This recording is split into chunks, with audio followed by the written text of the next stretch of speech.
Hello, everybody. Oh my gosh, it's been a while. How long has it been? It's been like, I don't know, at least 2 weeks. I feel like it's been like a half a month. It's been a while. I just finally got my stuff back up together. Literally just got the camera and the lights up like 10 minutes ago. It's been a little bit crazy this new year, all the new stuff going on.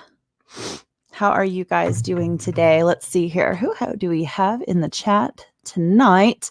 Sorry for the later stream too. I usually have to come in a little bit earlier, but I had to do a run over to Best Buy and pick up some stuff that I'm going to show you guys in a little bit. And we can kind of look forward to using it on this channel in the very near future, like next week. So I'm excited about all of that. We have Sage Taurus. Hello. Good to see you.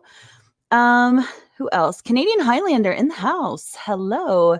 Caesar Rivas. Hello. Long time. Yes, very long time. I took a hiatus. Just a little bit.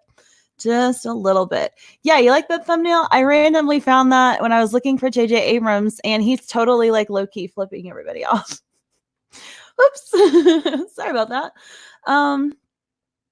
Let's see here. Who else is here? Yeah, it does. He has two fingers up touching his cheek. He's cheeky about it. I will just say that. He's a little cheeky. He's got like, he's kind of like, but it's two fingers.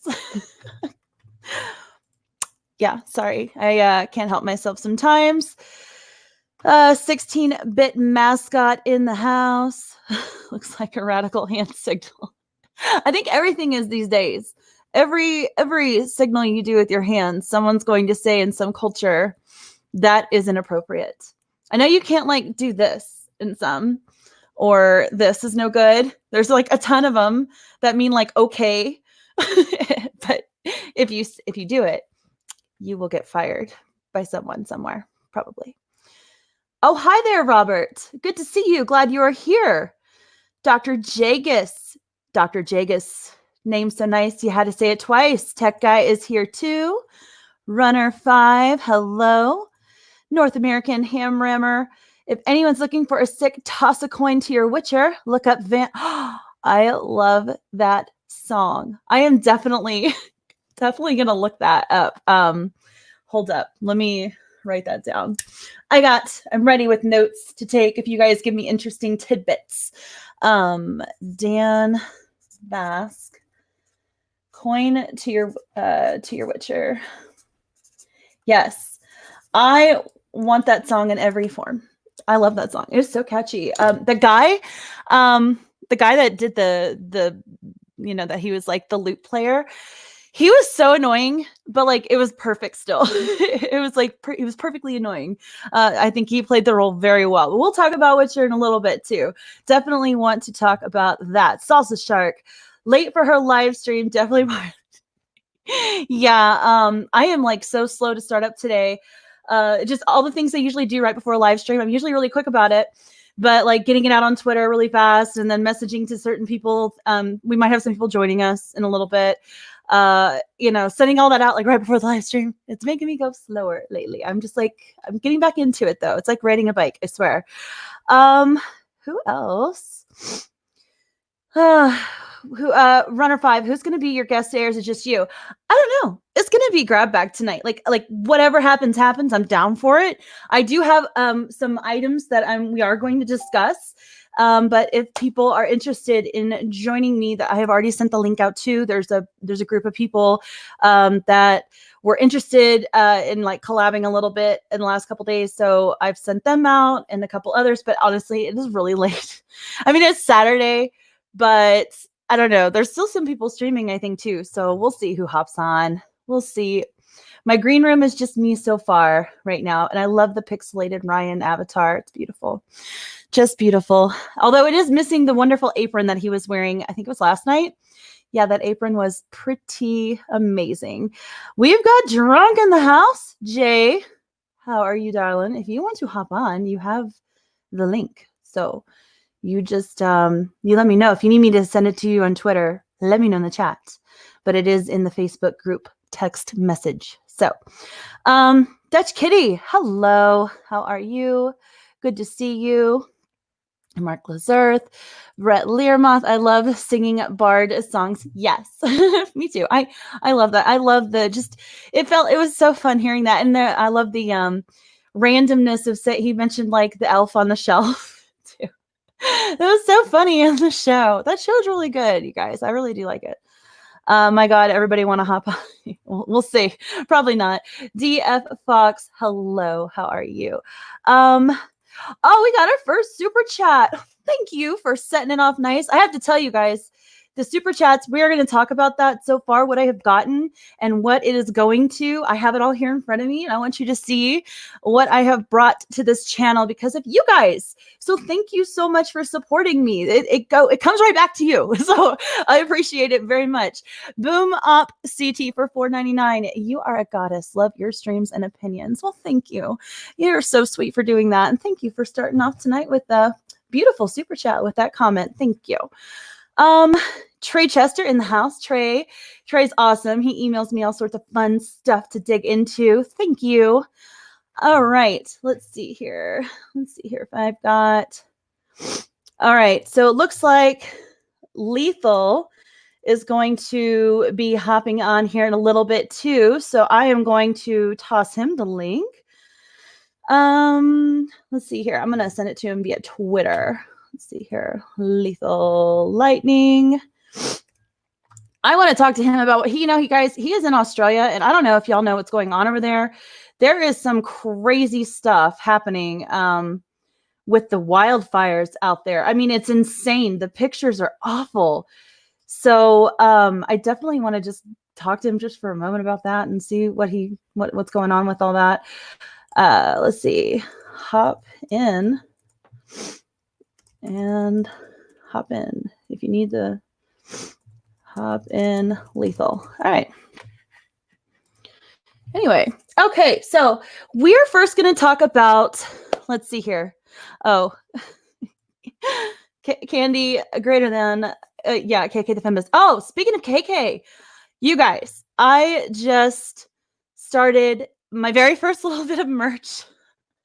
And it's basically a bunch of different items that say the force is not Kathleen Kennedy. So I felt that was true to my heart. And I would love it if you look in the link in the description.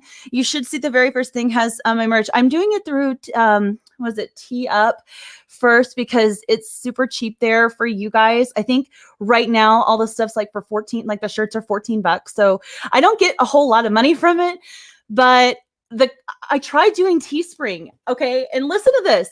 I literally just typed out the text of Kathleen, or the force is not Kathleen Kennedy, and it said that they couldn't use that content. So apparently the name Kathleen Kennedy is not allowed on Teespring. So I'm like, oh, F you, Teespring. I'm out of here. I'm like going to go somewhere else. And so I was able to actually upload my image with like more Star Wars-y font, which is what I had originally planned to do. And Teespring can suck it. So whatever. We're just going to go with. And Teespring, like all the shirts are $25. This one, it's like 20 is the max, but they're all on sale the first couple of days I put them up. So I think it's like $14. Anyway, I've got that. And I also have one that just is the Famdom Menace, which is kind of something that I have said over and over and over again. I really like that hashtag. So, but I just want to let you guys know, I'm starting to slowly build out different parts of this channel with different things and things that are relevant to me that kind of give this channel a unique personality. So merch store is brand new. We're going to have Patreon starting soon, and it's going to include a lot of different things with my gameplay. So we're going to talk about that a little bit later though. But yes, we've got stuff going on. New stuff for 2020. We've got the Rookie Critic here with a $5 super chat. Hey, Jeff, how are you this new year? I hope you had a good New Year's Eve. Thank you again for supporting this channel. Let's see here. You got some fun. I love reading the chat. You guys are hilarious. Anyway, okay, so the rise of Skywalker. That's kind of where I wanted to start this. The whole just like those Reddit leaks that we've been talking about lately. Oh, Lethal is on. Let me pop him in when we talk about it. Heyo. Hey, how are you? Oh, I'm depressed. I have to go Oh, back to work tomorrow. It's my last day on holiday. I don't want to go back. oh yeah, I feel that. I tried to write out the holiday vacation as long as I possibly could, and I'm like, you guys, I miss all of this way too much. I need to hop back in. I was like jumping on everyone else's streams. I'm like, I just need to get back into my channel now because it's been too long. I want to play some video games. So, but the break was nice, I have to say. Did you have a good New Year despite all of the craziness going on in Australia? Yeah, I did actually. A bit of a quiet one, but no, it was fun. It was fun. I Mm, caught up with a few friends for about an hour or so, and they yeah. were all on a whole nother level. I was the sober one, just watching the chaos. So that was good fun. Nice. So, did you get to catch up on anything like The Witcher or any kind of series over your Oh holiday? man, I've smashed out The Witcher. I reckon like majority of my content and streams over the past 2 weeks have revolved around Witcher. Nice. Yeah, I it's actually a pretty just great finished this show. live. I loved it. I'm I actually only just finished the halfway live through stream though. I before have to then. binge watch the rest of it tomorrow. I just haven't had a chance yet. So I It's so good. definitely I love it though. Have you played I any of the think games or read any of the books? yeah, I read the book and I have watched the entire gameplay like 3 years ago from the Rad Brad. I don't know if you know that Mm-hmm. channel. No. Yeah, he does a lot of gameplay walkthroughs, and I watched his entire gameplay for it. It was like weeks and weeks of gameplay, and Yeah, I, you I can get never about played it 300 because I hours. thought it was just going to take me forever and a day. But you guys, I'm going to tell you all. I put a poll out on my I Twitter know. about what I game I should voted. play next. Yeah, Witcher 3 won by a landslide, and so what I ended up doing today, I forked up the cash and I instead of buying like the older version, I bought the new Switch extended Oh, version. yep. Yeah, so I'm excited because I think it looks really clean. Even though it was a lot more expensive than buying an old used PS4 version, I decided with all the super chat money that I had from like the first week that I was monetized before I went on my week or my couple week vacation, Yep. I ended up getting this, which if you guys don't know, Yep, that's an sorry, Elgato. That's the same one I have. yeah, it's like a good one. If you don't have one to put inside the computer, I still have my laptop. So my next thing I'm doing is upgrading to a gaming computer. But in the meantime, now we are going to stream with our capture card. So thank you everybody that all those super chats you send, like that's what it went to. This is like a $200 capture card. So it was not cheap and I would have never bought it if I didn't have the support that I've had lately here. So thank you. So you like that capture card? Is it good? Yeah, I've used it for about 2 years now. I reckon she works Okay, fine. It's lovely. good. Well, it's really easy for me to just plug it in. So I'm like, okay, well, we'll do this. It'll be good. And anything I can do to better my streaming abilities with my gameplay, I'm like all about it.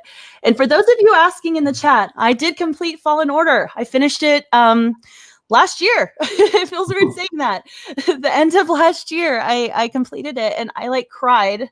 I was so happy to see what happened at the end. I don't want to give it away to anybody who hasn't seen it yet, but it was fantastic. Did you play that game? I got given a free copy, a deluxe version, and I haven't started it yet. Oh, you haven't? Oh man, it's a great game. Are you which platform? PS4. Okay, glitchy as F. Glitchy as Really? hell. It is.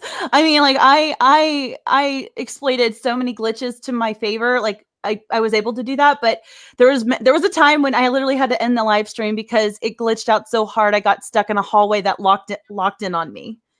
Like Fuck. it didn't allow me to trigger.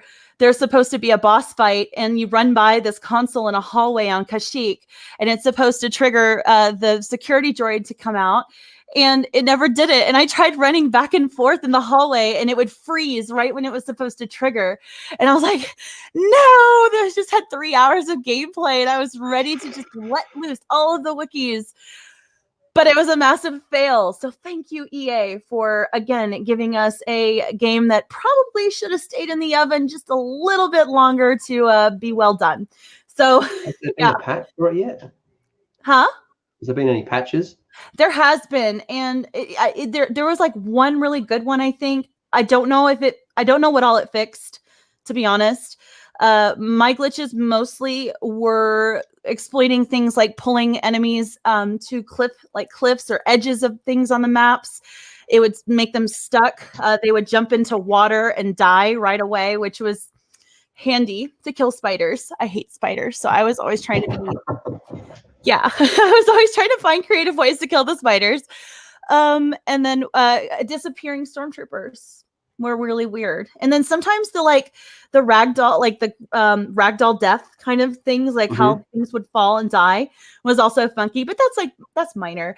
The big stuff, like not getting able to trigger a boss battle, that's because that causes you to have to you have to quit, which then you go back to your last spawn point, which is it was a long ways away. So I basically had to end my stream that night. It really sucked. So you guys, some of y'all were there, so y'all remember I was pissed.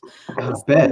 That sucks. I didn't. Well, hopefully, there's been some patches, so hopefully I'll just be able to play it decently, have a nice run through it. But that's, I hope that the patches they've done so far make your gameplay all the way through much more seamless than I had. But that's the EA for you. They love their deadlines. Got to get those bonuses. Yeah, pretty much. I will say though, for EA, it was a really strong effort for a single player story. The story was fantastic. I thought it was wonderful. I loved Cal Kestis.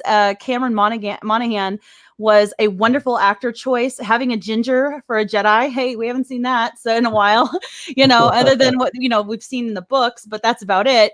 So it's just kind of nice. So it was fun to see him. I did see quick, that. Real quick. Drake is 6 for $2. Hello, Candi. Love The Witcher. Fun classic horror. Yes, the monsters are wonderful, aren't they? If you haven't already read the book, be sure to do that. There's a lot of books for The Witcher. There's a few of them anyway. I've only read the one pertaining to this series, and it was fantastic. And so far, I'm only halfway through the series. So far, I feel like the book really followed the source material fairly well. So there might be some things down the line that might be different, but hey, I like the books. I like the book, and so far I like the series. So I hope there's a few changes, but nothing major in my opinion. Yeah, okay. Nothing really like, oh my god, I can't believe they did that. It's just stuff they just kind of the way they introduced Triss. That was different than the book. Yeah. It was different, but I feel like the changes haven't been. They haven't been bad. They fit with the show. Right. It felt right. It felt like the creative differences were right on par with what people who haven't read the books would feel like this is okay. Like this is it didn't feel strange. So I kind of like that. Anyway, let's see. Ryan. Hey guys. And I'd like to come on, but I'm currently at the gym. Oh, sorry, you guys. Ryan just getting swole. He has time for the gym to get swole, but not enough time to hop on this stream. I might be on a little bit later. Who knows? When you get back, maybe you can hop on. We'll see. Feel the hatred in the house. Did you notice his picture though? Yeah, I liked it a lot. I love it. I love that one. That's one of my favorite ones. Yeah, that was really good. Feel the hatred. Only if you do all the extra unnecessary missions, it will take forever. Yeah, that's not me. I'm a completionist only when it comes to Zelda, but I will not do that to you guys. I don't think that's fun. I don't think it's fun to watch completionists play. What do you think? Depends on the game personally. Some people get. I think it's it's to the point of aggravating to some if they miss things that they know is there. But then to others, it's like, God, just get to the main mission. Yeah. And it's hard to find a good balance for that with the different games. Especially when it's all fetch quest stuff. But did you see that the lead from Respawn got promoted to the head of EA LA? What? No. Yeah. I'm a little bit behind in my news lately though too. So please tell me. Yeah, pretty much. He got an upgrade. It's good. It's really good. Maybe EA. I have such strong hopes for 2020. I feel like everything's going to start getting good in 2020. Yeah. And this is a big thing. This is a really, really big thing. I'm very happy when I saw that news. Nice. Yeah, that's gonna be nice to see where that goes from here. Ryan Kennel. Again, that's not me. Fuck. Now I'm just confused, but that doesn't take too much for me sometimes. Give yourself more credit. Huh? Give yourself more credit. Oh, well, yeah. Just because you're It's been a American. rough last couple days. We'll just say that. Tech guy, $5 for your Fallen Order glitch troubles in a new song. Toss a coin to your Witcher. Yes. Welcome back. Thank you. Thank you so much. Yeah. And this money, I swear, thank you. Because I spent, I think it was like 60 something dollars for the new, or it was like, yeah, I think 60 something dollars for the new Witcher game. And I was like, I was so excited when people chose The Witcher 3 because I was like, oh, okay, this is an old game. Like it's only gonna be like what, $20? No, they had a new version, you guys. I went ahead and bought that one instead for y'all. So thank you. That's where this money goes to pay for that. So I appreciate Was that the Game of the Year edition as well? Yeah. It's like the sweet. one that came out last month.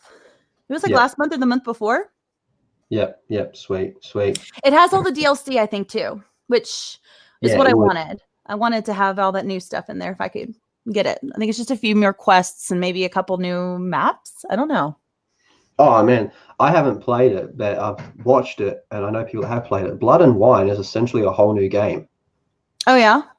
Yeah, it's a huge DLC. You know, CD Projekt Red. Is it going to take me until April? I'm hoping this takes me until like at least March to do it because April comes out. We're doing Cyberpunk, so I already have it pre-ordered. It's going to Cyberpunk on April 16th. I think it's April 16th. So get ready. We're gonna have that going on. Red. CD Projekt Red. There. CD Projekt Red. The people that made the game. Mm-hmm. And Cyberpunk, their idea of a DLC is what other companies would call a new game. Like they don't fuck around. They don't do deadlines. They take their time. They're the most pro-consumer people out there. They don't cater to no one except the players. You know, their whole business strategy is if the player's happy, we're happy. That means they're going to keep coming back. That means we're going to keep making money. They don't pull bullshit stuff. You know, CD Projekt Red, love them. Big ups to CD Projekt Red. They don't fuck around. Yeah. Well, real quick, Salsa Shark 01, you feel bad for me. I understand. I feel bad for me too. I used to have a gaming computer. Oh my gosh, you guys, if y'all don't know, if you're new to this channel and you don't know my gaming history, I started off playing like on gaming computers originally. It was all about the Counter-Strike 2.0, 1.2. I did a lot of was it Unreal Tournament 2003 and some mods of that. And then I hopped into MMORPGs, got really heavy into Guild Wars 2, fell in love with City of Heroes, City of Villains. So I was really big into the gaming computer scene. And then I think I stopped for a little while and I just gave it away. So I'm like, shit, I need a gaming computer again. So all my super chats from here on out, like that's the thing I'm saving up for. And as soon as I get enough money for the parts, I'm having that big mama built, and we're gonna just like be doing PC gaming from here on out. Big mama belt. Big mama built. A big mama gaming computer, build. Oh gosh. Oh, okay. A big mama belt. No, not a belt. We're gonna get a computer built. Lethal. I don't remember seeing. You don't understand my Texan accent, do you? I love Texans. Texans are like my favorite Americans, to be honest. Good. Oh, you're just saying that. No, I'm not. I've said it for years. I've said it since I was in high school. Okay, nice. Yeah, we're not bad. We just come off weird sometimes. But and I'm from Dallas Fort Worth area, so like, my accent isn't quite as heavy as most Texans, but I don't know. Like I don't own a pair of boots or anything, cowboy boots either, but I have been born and raised Texas my whole life, so Texas people are like the closest to Australians that America has, so you're kind of like, I like you people, you're all right. Other Americans, I'm like, you people are weird. But I like you. Texans are cool. I love the Australian, like just what I stereotype Australians to be. I can see what you mean about like Texans kind of, because I feel like there's some commonality for sure. We just get shit done. And sometimes people look at it and like, holy shit, like the lengths that we do to get some stuff done. It might not be the most practical, but it doesn't matter. We just get it done anyway. Yeah, and you guys have hot weather, and we can respect that. Yeah, well, you guys are having some seriously crazy weather over there right now. It's really nasty. I was just on a stream before and I was just talking about it. It's Mhm. pretty bad. I won't go into details here because it's a bit depressing, but it's sad, some of the stuff that happened. Well, I just want you to know we're all thinking about you, and keep us updated, at least in the chat too, on the Geeks and Gamers chat and everything, because if you ever need anything, please let us know. If there's anything we can do, let us know, because I know we're like half a world away, but man, we're all thinking about you now. So that's really kind. I really do appreciate that. We'll be fine. But I'll keep you in the loop. Yeah, this is crazy. I know that it was starting like in October or September, but it's still going and it's getting worse. And it's just it's you guys are on an island. It's not like you got a whole lot of places to go, and that's what bothers me. It makes me really upset, and I'm hoping that it gets resolved. I'm hoping, and thank God for firefighters. Holy crap, man. Firefighters! I have a few friends in my real life that are firefighters, and they are like the best guys. They're the best guys that just they're real life heroes, and yeah, just reminds me of that song, There Goes My Hero. If you ever watch that music video, you guys in the chat that are a little bit older than Lethal might know that song. I know that song. Oh, you do? Okay, well, that video is really good. It's about a guy going back into this burning house to, as they're like jamming as the house is like burning down. This guy, basically, you watch him just going in to save things and people and stuff, and it's pretty powerful video. So I like it. I love firefighters. I don't have like a thing for firefighters, but I think they're fantastic. Oh, yes, you do. There's nothing wrong with that. Okay, I kind of have a thing for firefighters. Damn it, nothing wrong just with a that. little one, but yeah, it's tough. It's a tough job, and I respect anybody who's especially like married to one. I couldn't imagine. Here we go. Rulon. Hello. Howdy, fellow Utahn. Yes, I do live in Utah right now. How are you? It is nice. Oh, I get to go skiing again this next week. I living and growing up in Texas, like you don't ever get to ski. So one thing I've really been enjoying about Utah lately is I live like half an hour from a bunch of different ski resorts, and I have been really enjoying the slopes lately. So I love it's kind of fun. I probably look ridiculous, but I'm learning, and it's good. I enjoy it. So, let's see here. I've wanted to hop in to those Rise of Skywalker, those leaks. Have you been? I'm sure you've been listening in and reading on about all like the new edits and updates to that guy that supposedly has information from a source that worked on the Rise of Skywalker. Which one? The one that's from the Saltier Than Crate subreddit. I'm going to share my screen and I'm going to pull them up because I kind of wanted to talk about them. Let's see. Oh, wait, real quick. Super chat. Thank you again. Boom Op CT. $4.99. You should set up a PC rig fundraising graphic chart. We will gladly help you crush your goal. Well, thank you. I will think about that. Definitely. That seriously helps. Thank you so much. I need to do something. I'm working this year is going to be a lot of changes to the channel as I'm trying to fuel the growth a little bit and plan for it and make good decisions to allow myself to continue to offer new things and things that are relevant and make me happy and make you guys happy too. So thank you for that support. I appreciate it. If I do miss any super chats, please let me know because I can't see them all when I'm doing the screen share. All right, let's see here. Chrome tab. We're going to do right here and share. All right. So this one, Jacob, are you familiar with it? Oh, boop, boop, boop, right here. Is it popped up? I don't think so. Can y'all see it? Yeah, I can see it. Okay, cool. Yeah, so since shortly after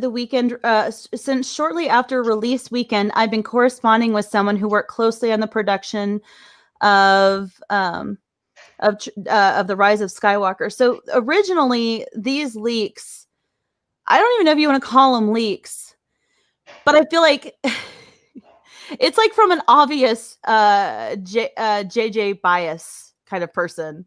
Yeah. There's a few red flags that stood out for me. Have you so you have read these? I'm not too sure. I don't know. I've read a lot. It's about so this guy, he's basically, he had a conversation with someone who worked on the Rise of Skywalker, and it's basically a bullet list of all these things that happened to JJ throughout the production of the movie, and how JJ has, like, basically he had no idea what they were going to be doing, and was extremely upset with the end product not Is being this what the he thought it was one going to where be. he talks about you should have just put written and directed by Lucasfilm? Yes, that's one Yeah, of yeah, yeah, them. yeah, yeah, yep, yep, yeah. I know Yeah. this one. Yep. Okay. So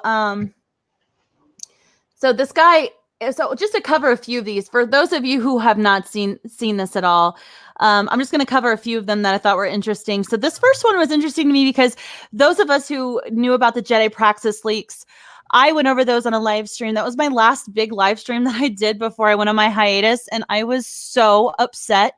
It was one of the few live streams that isn't a gaming live stream where I cuss and I am like visibly pissed.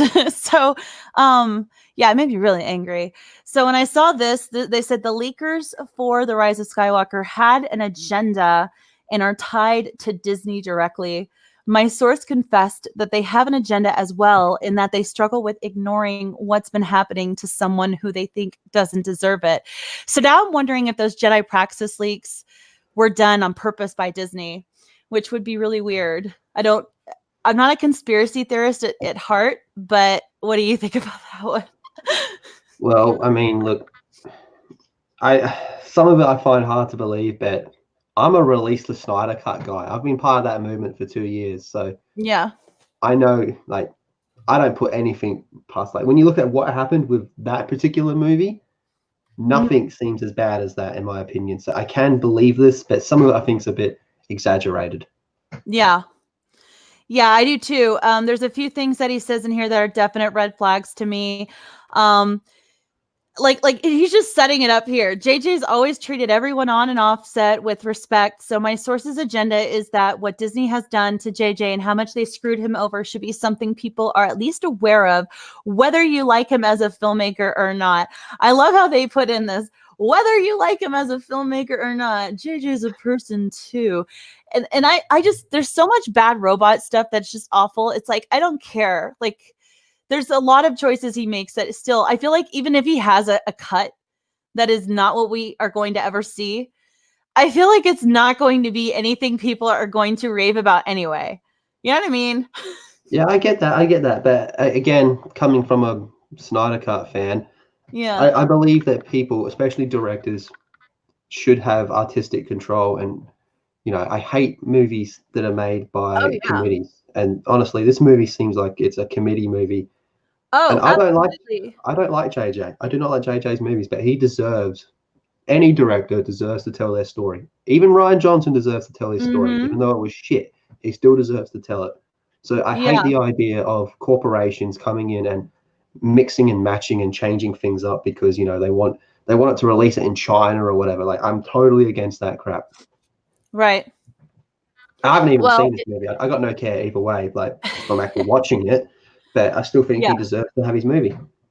Well, it's funny you say that because and I just pulled up, y'all can't see it, but I pulled up an article that I reviewed a few months ago from Gizmodo, where Kathleen Kennedy was asked about just about J.J. Abrams and a few things about with Chris Terrio and some other things. And when she's talking about J.J., she mentioned this: if you didn't think something made sense, if you couldn't follow it, if you thought from a fan's point of view that you're stepping outside the lines and it was a bogus kind of thinking, no one was afraid to say that because we knew how important this was to get right, and we didn't let things go.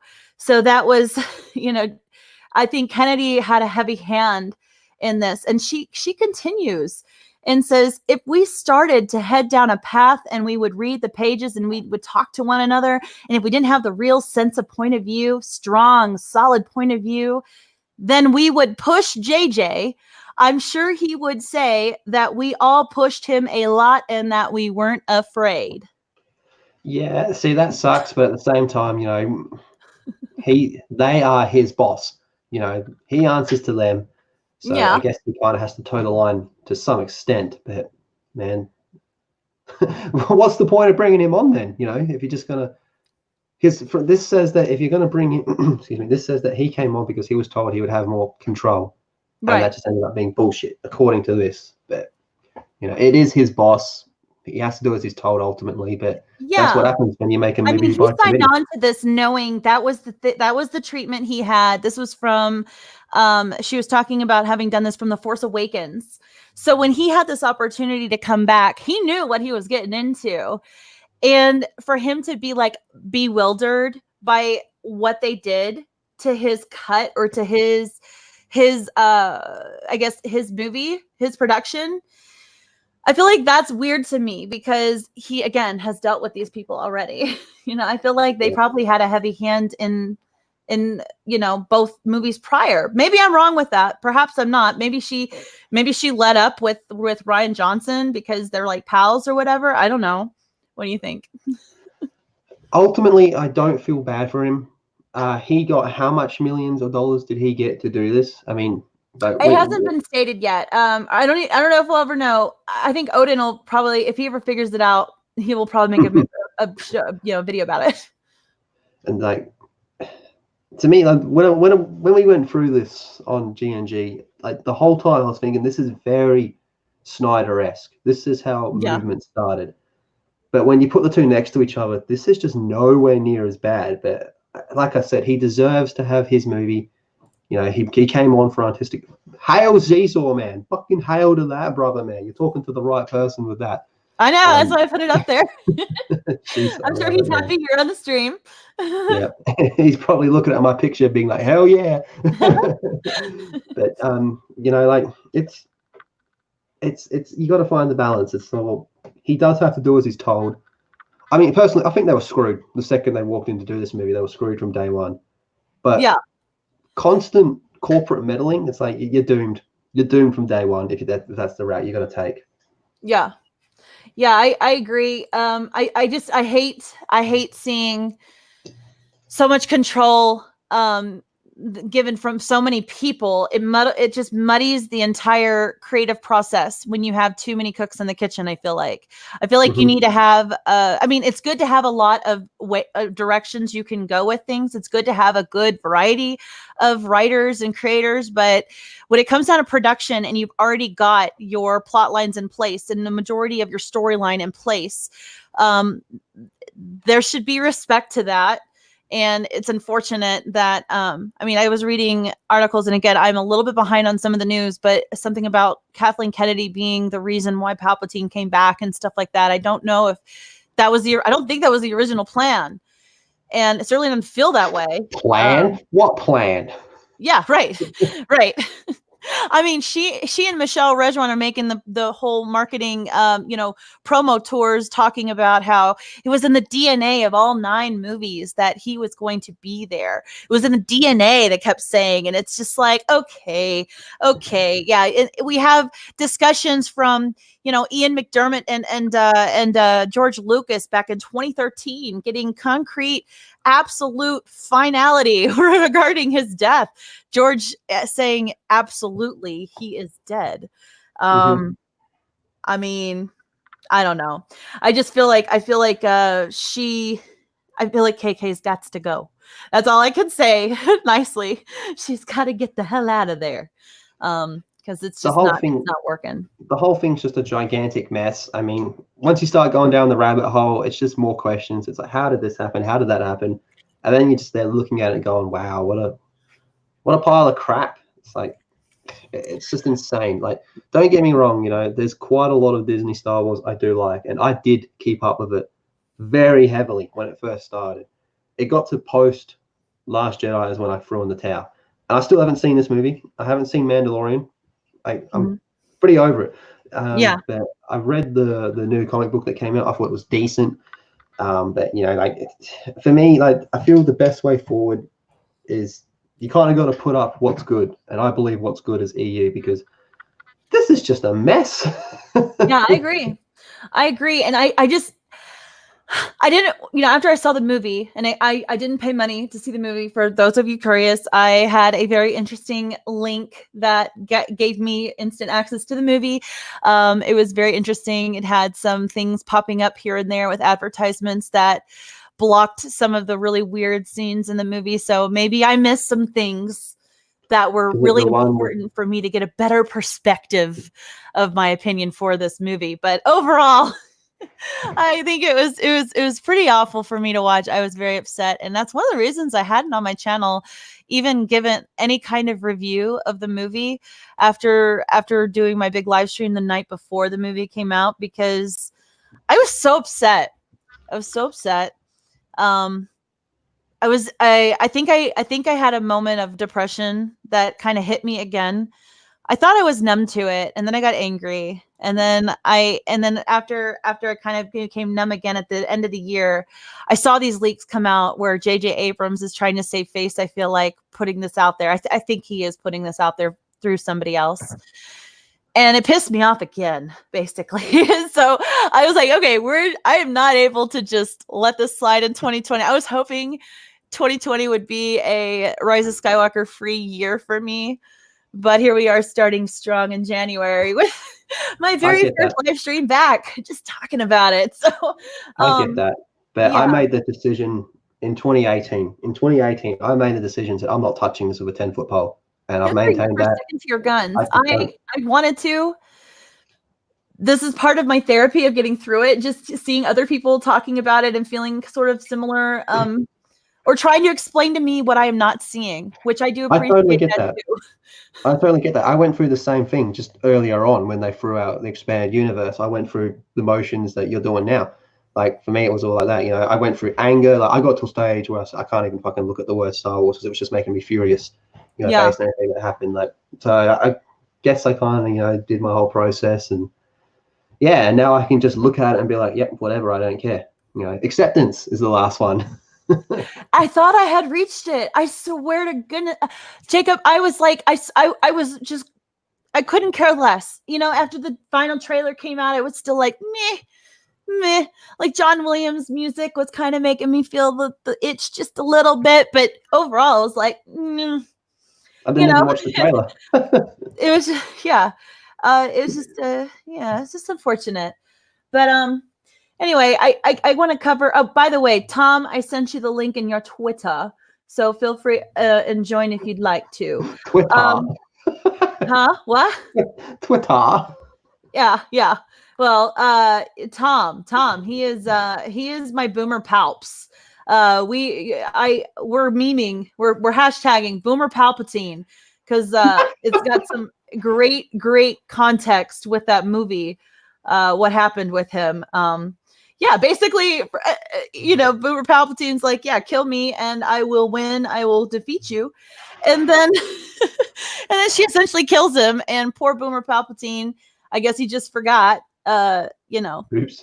You're supposed to, I guess you were supposed to like do something, Boomer Palpatine, when she killed you, and you didn't. So it's like, okay, oh well. Had a senior moment. Nothing to see here. What? You had a senior moment. Yeah. We'll just say that. Oh, speaking of, we do have Boomer Palpatine in the house. I heard you were talking some shit about me. Just a little. I'm surprised you could hear us. Do you have your hearing aids in tonight? What? Oh, yes, I've got them. I've got the new ones. Oh, good. Wait a minute. Hang on. I got to finish this tweet. Okay. I love when Boomer Palps gets on his phone. He's legit, guys. Like, yeah, there it is. What are you doing on your phone? Kill my granddaughter and shame her in public. Hashtag frowny face. Okay, send. All right. I'm having a little disagreement with the little brat. Yeah, she's something else, isn't she? She was giving you lots of shit. She won't let me take over her soul. Yeah, what is that? You were pretty clear in your directives. Did you just decide to give up, or what happened there? No, the power of Raylo love. You were like, you saw them kiss, and you're like, fuck this shit, I'm out. I don't want to kiss that. I don't blame you. We got Tech Guy for $2. They could renamed it Space Wizards. Wouldn't matter. I agree. I mean, hey, that's what all those people were complaining to us about anyway. They're like, hey, isn't this just a space movie about space wizards? Why are you guys caring so much regarding the Last Jedi? And yeah, now it's them, the ones that are pissed off because JJ ruined their Raylo moment. He gave them the kiss, you guys. He gave them the kiss, but it was the kiss that killed their dreams. Ironic.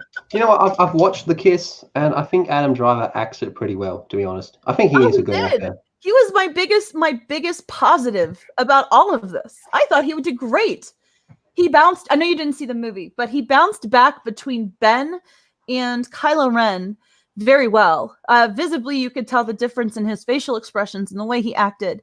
It's sad to see it wasted on such a shitty film. I watched the kiss scene.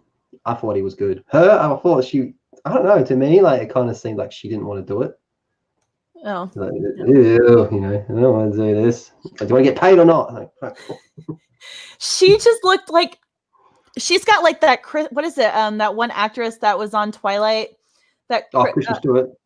Yeah, where she's like so one note every time, and it's so boring and blonde.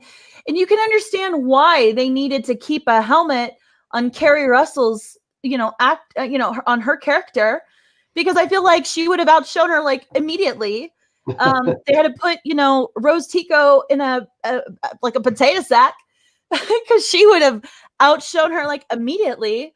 And it's just sad that like they had to make so many. I feel like they made so many efforts to purposefully put people to the back so that it would help her, kind of shine more in the movie. But I feel like overall it was just a wasted effort. It just didn't. She didn't hit the mark. Did you see the photo of Kelly Marie Tran at the premiere of the movie? I sent you that, and you didn't know who she was. That was you. Yeah, she's hot. I was the one who sent you that. That was you, wasn't it? Yeah. Yeah, you're like, who the hell's that? I'm like, dude, that's Rose Tico. And you're like, the fuck? You're like, no, it's not. Yeah, it's like, wow. Like, looking at that photo, like, I'm just getting sent pictures of sexy Asians from GeekyCandi now. Like, there's nothing wrong with this. But like, wow. Oh, it's your lucky day. Yeah. She looked, oh my God, why didn't she?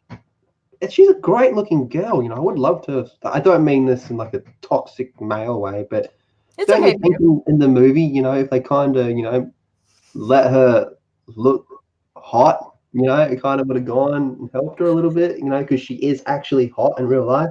It certainly would have made the Finn relationship with her more understandable. You know what I mean? Not saying that Finn only goes for looks, but it was just awkward. It was very awkward, her styling. I don't know. What do you think, Tom? As far as like who's styling? Rose Tico. Obvious choice, or was it was the reason behind it, do you think, just to keep her in the background of Rey, or do you think that it was just a stylistic choice because of the just what they wore, that they assumed that they would wear for her kind of character? For some reason, in this whole entire trilogy, there's been this thing of not allowing women to even remotely dress sexy or non like flat binary. I don't know how to put it. Because like, look at Rey. She's in like rags, like wrapped around completely, hiding her any figure or any womanly kind of shapes. Yeah. And then the same thing with Rose Tico and everybody. The only one who has ever allowed to wear anything that was clingy was Holdo. And yeah. I mean, she, don't get me wrong, she's a very beautiful woman, but she's also old enough to be my mother. So I mean, if they bring back Ahsoka, now that'll be interesting, right? If they do a live action version. Because there was a lot of controversy originally regarding her scantily clad, like Padawan outfit, right? Right. And I mean, I remember Disney having a fit. Sorry, Lethal. There was? I don't remember any of that. There was a little bit. I don't know if they made a change to her wardrobe because of it. But the fact that she was essentially just wearing like a cutoff and that's it. Yeah. There was a lot of people talking about how that was inappropriate for girls to be watching that. Oh. In a cartoon, which is weird. But that was a long time ago. That was a while ago when it was first introduced, I believe. And I can't recall if they had made changes or not. Yeah, I don't know much about that, but I remember the whole big controversy with Disney and Slave Leia. Mm. Yeah, I don't have a problem with Slave Leia. I remember that one too. That was early days of the buyout. That was fucking so many warning signs. I'm so glad I got a poster of Slave Leia hanging over my bed still. Come get it, Dick Mickey. Come get it. I bet you can't. And Padme in the black outfit and the black dress, it's like, I don't know. It's like, they kind of, as a young boy watching that, like, have I ever told you the story about when I saw Attack of the Clones in the cinema as a little kid? Well, my dad, he took me to see the prequels because Dad grew up with the original trilogy. And honestly, I've never really been a big fan of the prequels. I enjoy them, but they're not my favorite. But regardless, when I first saw Attack of the Clones in the cinema, I would have been about, when did that come out? 2002. So I would have been about, I don't know, 6 or 7, maybe a little bit older. Yeah. And well, that part when Natalie Portman's in that black dress with that choker thing around her, I remember being in the cinema, looking at that, thinking, I really, really like this, but I don't know why. I'm just too young to understand why. Yeah. And then, as I got a little bit older, watched the movie again, got to that scene, I was like, I know why I like this. Yep. I was onto something even as a young kid. That is my memory of Attack of the Clones. Nice. When I found out I was straight. Yeah. Well, I didn't have that same kind of reaction, but it's not far off from it. So I don't know. The things you remember. Yeah. As you're just coming into, I guess you're just starting to recognize things, maybe. Yeah, but hey, what's going on here? Yeah, there you go. I'm gonna head back to these leaks for just a second. One of the other ones that kind of stood out to me was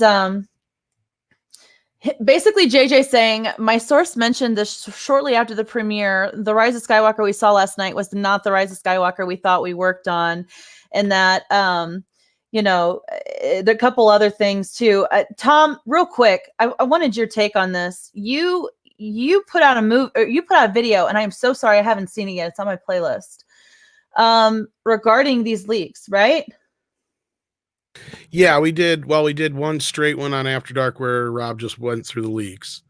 And then we had a source that came at us with a little bit different take on what was going on here. So our video on the main channel is a mix between this and that. Can you elaborate a little bit about that? Yeah, sure. Basically, our source says that a lot of this was to save some face for JJ, and a good portion of it was bullshit or twisted.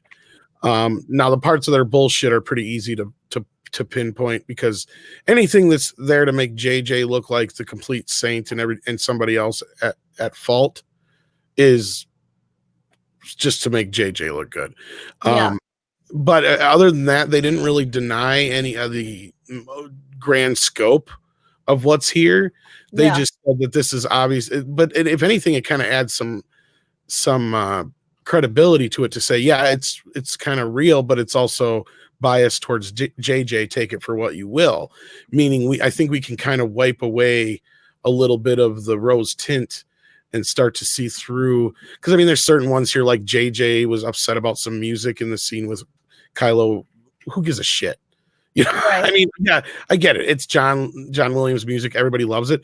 But I'm sorry, that sounds like something that only a director would gripe about. Nobody else noticed. You know what I mean? So those are like little things in there where you can say, well, yeah, that's definitely something JJ probably bitched about. Anytime somebody's made to look like a complete, fool, then it's probably not as stated. The other thing that we were told was that all cuts suck. Like every last one of them sucks. Like Yeah. that was the problem from the start. More so was that the Lucas JJ tested poorly and sucked, so they never finished it. That's when they started reshooting in March or whatever it was, and then from there they did the November cut, which sucked. So then they cut it down again, and JJ signed off on it, and it was Disney approved, so he thought. And then the other one was the one that we got in theaters, which was cut down from that version. So that's why I say there are 4 cuts. Yeah, it definitely, it's great. First time I saw this, I was on the same page as you, Tom, with your source coming at you about this kind of having a little bit of a different perspective. This part that I highlighted was particularly my red flag here, mentioning that Warner Brothers wants Abrams for some DC projects, which we all know, he accepted that $500 million contract last year. I think it was sometime in September, while he was still working on production of The Rise of Skywalker. And it said, my source said that this generation's Star Wars is the MCU, and that breaks my heart reading that, by the way. And Marvel's biggest threat is a well-operational DC. They want to keep DC in the limbo and that they're in right now. Abrams jump-starting that franchise with something like a successful audience-pleasing Superman movie makes them nervous. Their goal is to make JJ look bad to potential investors and shareholders. That is a bit of a stretch for me. Yeah, this reeks of bullshit and spin. First of all, like just from the start, there's no way that Disney's going to want to tank their own movie, no matter who's in charge. It just makes no sense. And like you said, he made the deal with Warner in September, even though, yes, Disney was in contention. And I have heard, as I don't know if I remember this one or the other one, but said, yeah, Disney was more interested in JJ himself than Bad Robot. That was also something I had heard. But again, like you said, this deal was already made before they started shooting, pretty much. Yes. They didn't start shooting until I think September anyway, or late August. So this would all been right. So I mean, there may have been a little bit of contention. Don't get me wrong, but JJ's played this game before. This is exactly what happened to him on Star Trek, and I think his people tried leaking similar kind of stuff then too. I mean, yeah, JJ seems like a nice guy, but we all know he's not nearly as innocent as he acts. I'm surprised we haven't really heard something more direct from him lately. I'm thinking maybe in the next 24, 48 hours, he might have something come out that might either kind of give a little bit of credibility to this or pull away from it. I don't know. But he's not one to stay quiet, usually. So I'd be surprised if he just let this just kind of like, slide. Yeah, he'll probably drop a few hints, giving some credibility to some of this. By the way, you guys, Mary Mayhem is in the chat. And if y'all didn't already know, Mary is the reason this story, she is the conduit in which this story reached the YouTubes, at least, and probably the media that followed that from there. She got some great intel and shared it and was the first to really report on this. And we would not know about it we would have been late to the game if it wasn't for Miss Mary Mayhem. So thank you so much for just being like superstar, getting everything like before everybody else there with this one, because this was quite the bombshell. And it even forced me to bring more of The Rise of Skywalker back on my channel, which there you go. I wasn't planning on doing it, but damn it, here we are. So she is going to hop on for a little bit and give us some of her opinions, which I'm really interested. It's been forever since we've been on a live stream together, I feel like. So I'm happy. Yeah, we haven't had a Toxic Femininity in almost 2 weeks. I know. I feel rusty. I hope I still got it for Monday. We're changing our Toxic Femininity. By the way, guys, Monday on Midnight's Edge is our new time. Is that correct? Yes, ma'am. What time on Monday? 9 Central, or no, yeah, 9 Central time. 9 Central. So no longer are we going to be on Midnight's Edge on Sunday night, you guys. So everybody that is, tunes in Monday night. Yeah, definitely looking for that. And we are going to have a special guest. I'm not going to say who it is, but you're going to want to be there. That's all I'm going to say. Yeah, I'm not totally sure what's going on with that, but yeah. Okay, so we have a possible special guest that you don't want to miss. There you go. So yeah, that's exciting. So this part particularly bothered me. I'm like, how in the world would the shareholders let something like this be the case? Why would they say, yeah, let's just go ahead and use our $4 billion investment to stick it to JJ? Yeah, I don't see that as being reasonable. Jacob, what say you? I don't know. I mean, I do think they are pretty petty in a lot of ways. So I guess this whole thing, I think is like I said before, I think there is some truth in here somewhere. Yeah. I don't exactly know where, but like, I love Marvel and I love DC. I mean, DC Comics, I love comics in general. DC Comics is my heart and soul, you know. So to be honest, the prospect of JJ touching Superman, it worries me. It really does worry me. But I don't know. I'm kind of in the middle with this. Like, I can see it being true to an extent, but you know, like you guys were saying, it's like, why would they go this far to sabotage their own movie just out of spite? But then at the same time, they are pretty spiteful. So it's not above the realm of possibility. I mean, I could see them being kind of dickish to him, but for them to actually try and sabotage the whole movie, tell him to reshoot it and do something that's going to cost them millions upon millions of dollars, it's kind of a tough buy, you know. But again, you're right. I mean, it's not above the realm of possibility of Disney being real petty like that. So, especially towards Warner Brothers, who is probably, one of their biggest competitors. And this dude, Warner is bigger than them now with AT&T involved. But yeah, I think we have a Mary in the green room. Oh, thank you. I was messaging somebody else the link, so I'm glad you said that. Miss Murray Mayhem in the house, you guys. You're beautiful. Have I ever mentioned that I absolutely adore your selection for color choice? Like the pink that you choose for our names is so freaking thank you. Well, I just noticed that I was sitting here and I was looking and I was like, God, that's like the prettiest color pink ever. Yeah. Hey, I may be a toxic male, but I don't have a problem with pink. Okay. Secure in my masculinity. Very secure in my masculinity, I might say. So Mary, tell me the story real quick about how you came across this article or this whole thing. What happened? Okay, so honestly, it was just Twitter, and it was just sheer dumb luck. I was not the only person tagged in this tweet. I just happened to be one of several people. It was from Brer Raptor, so full credit to him for finding this in the first place. He tagged us on it on Twitter, went and took a look, and I was like, oh shit. Well, that's interesting. And so I had just decided, okay, well, I'm going to do a video on this, and decided to message it to Jeremy. So he wasn't, behind the curb on it either.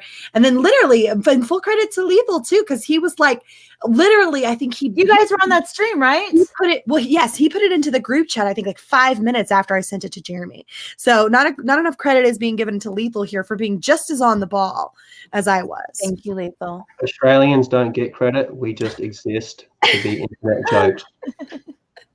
So it got sent to me. It got sent to me on Discord. So yeah. This would have blown up, I think, one way or another. We just happened to catch it pretty quick, and it's just such a shit show. And it was a few hours old, I think, when I can't even remember whose stream it was. I saw it on first.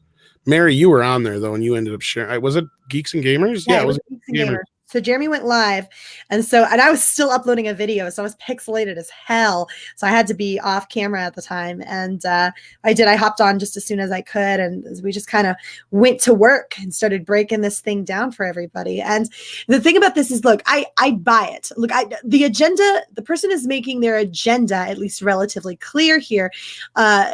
We can infer from what they say that if it is not directly J.J. Abrams, which I'm not taking off the table, it's someone who is probably very close to him in some capacity, and so they want to see, even if it's a little bit hyperbole here in terms of the actual sabotage aspect. I think that they do feel that whether or not the intent was to sabotage J.J. Abrams from Disney, I certainly feel like that was probably the outcome that he got. I'm sure they made him feel a little.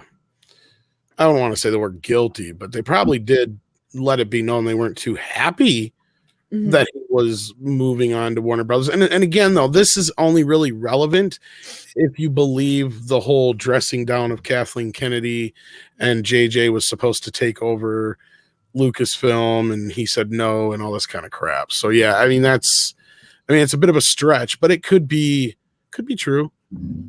Yeah. I think it's pretty legit. At least I think we're getting legit information, behind the scenes information, if nothing else. Have you been keeping up with the edits and the updates to this? Yeah, so we went over that a bit last night, and that was funny. They name dropped us, so that went down on Friday night. Is that on this one that I highlighted right here? The source I asked about Finn Poe. So this is the first one, I believe. Okay. So the one about Finn and Poe and how freaking Disney acting racist, that they were hesitant to hire John Boyega because they already had a woman front and center. So they deemed it risky to bring in a male who's black, that made them nervous. I think that's absolutely ridiculous. Why would you be nervous about that? Honestly, why would you be nervous? And if anything, it goes to prove how because I'm not included in this number, obviously, because I didn't like The Force Awakens. But The Force Awakens was widely received very well, right? Yeah. Had nothing to do with race. It had nothing to do with gender. We all thought it was great. Most people thought it was great. And yeah, the only issue was that it had a lot of similarity to A New Hope in a weird way. But a lot of people put that beside it, because it was new. Yeah. We were giving it the chance. Sure. Yeah. People were happy to sort of try to take a step back. And I liked the new characters, most of them. I thought they were pretty good for the most part. I liked Finn. I liked Finn and I liked Poe. BB-8 was all right. I was like, okay, my 4-year-old will love that. So, okay. Well, I recognize I'm in the minority. I did not like BB-8. I did not like Rey. I didn't think there was enough of I wasn't a fan of Rey. But it was just she was so, and when I say vanilla, I'm not talking about her skin tone. I mean, she's so vanilla. And I didn't like it at all. I wanted somebody relatable, somebody that had the complexity of power with like a powerful woman, the complexities that go along with that. And there was none of it.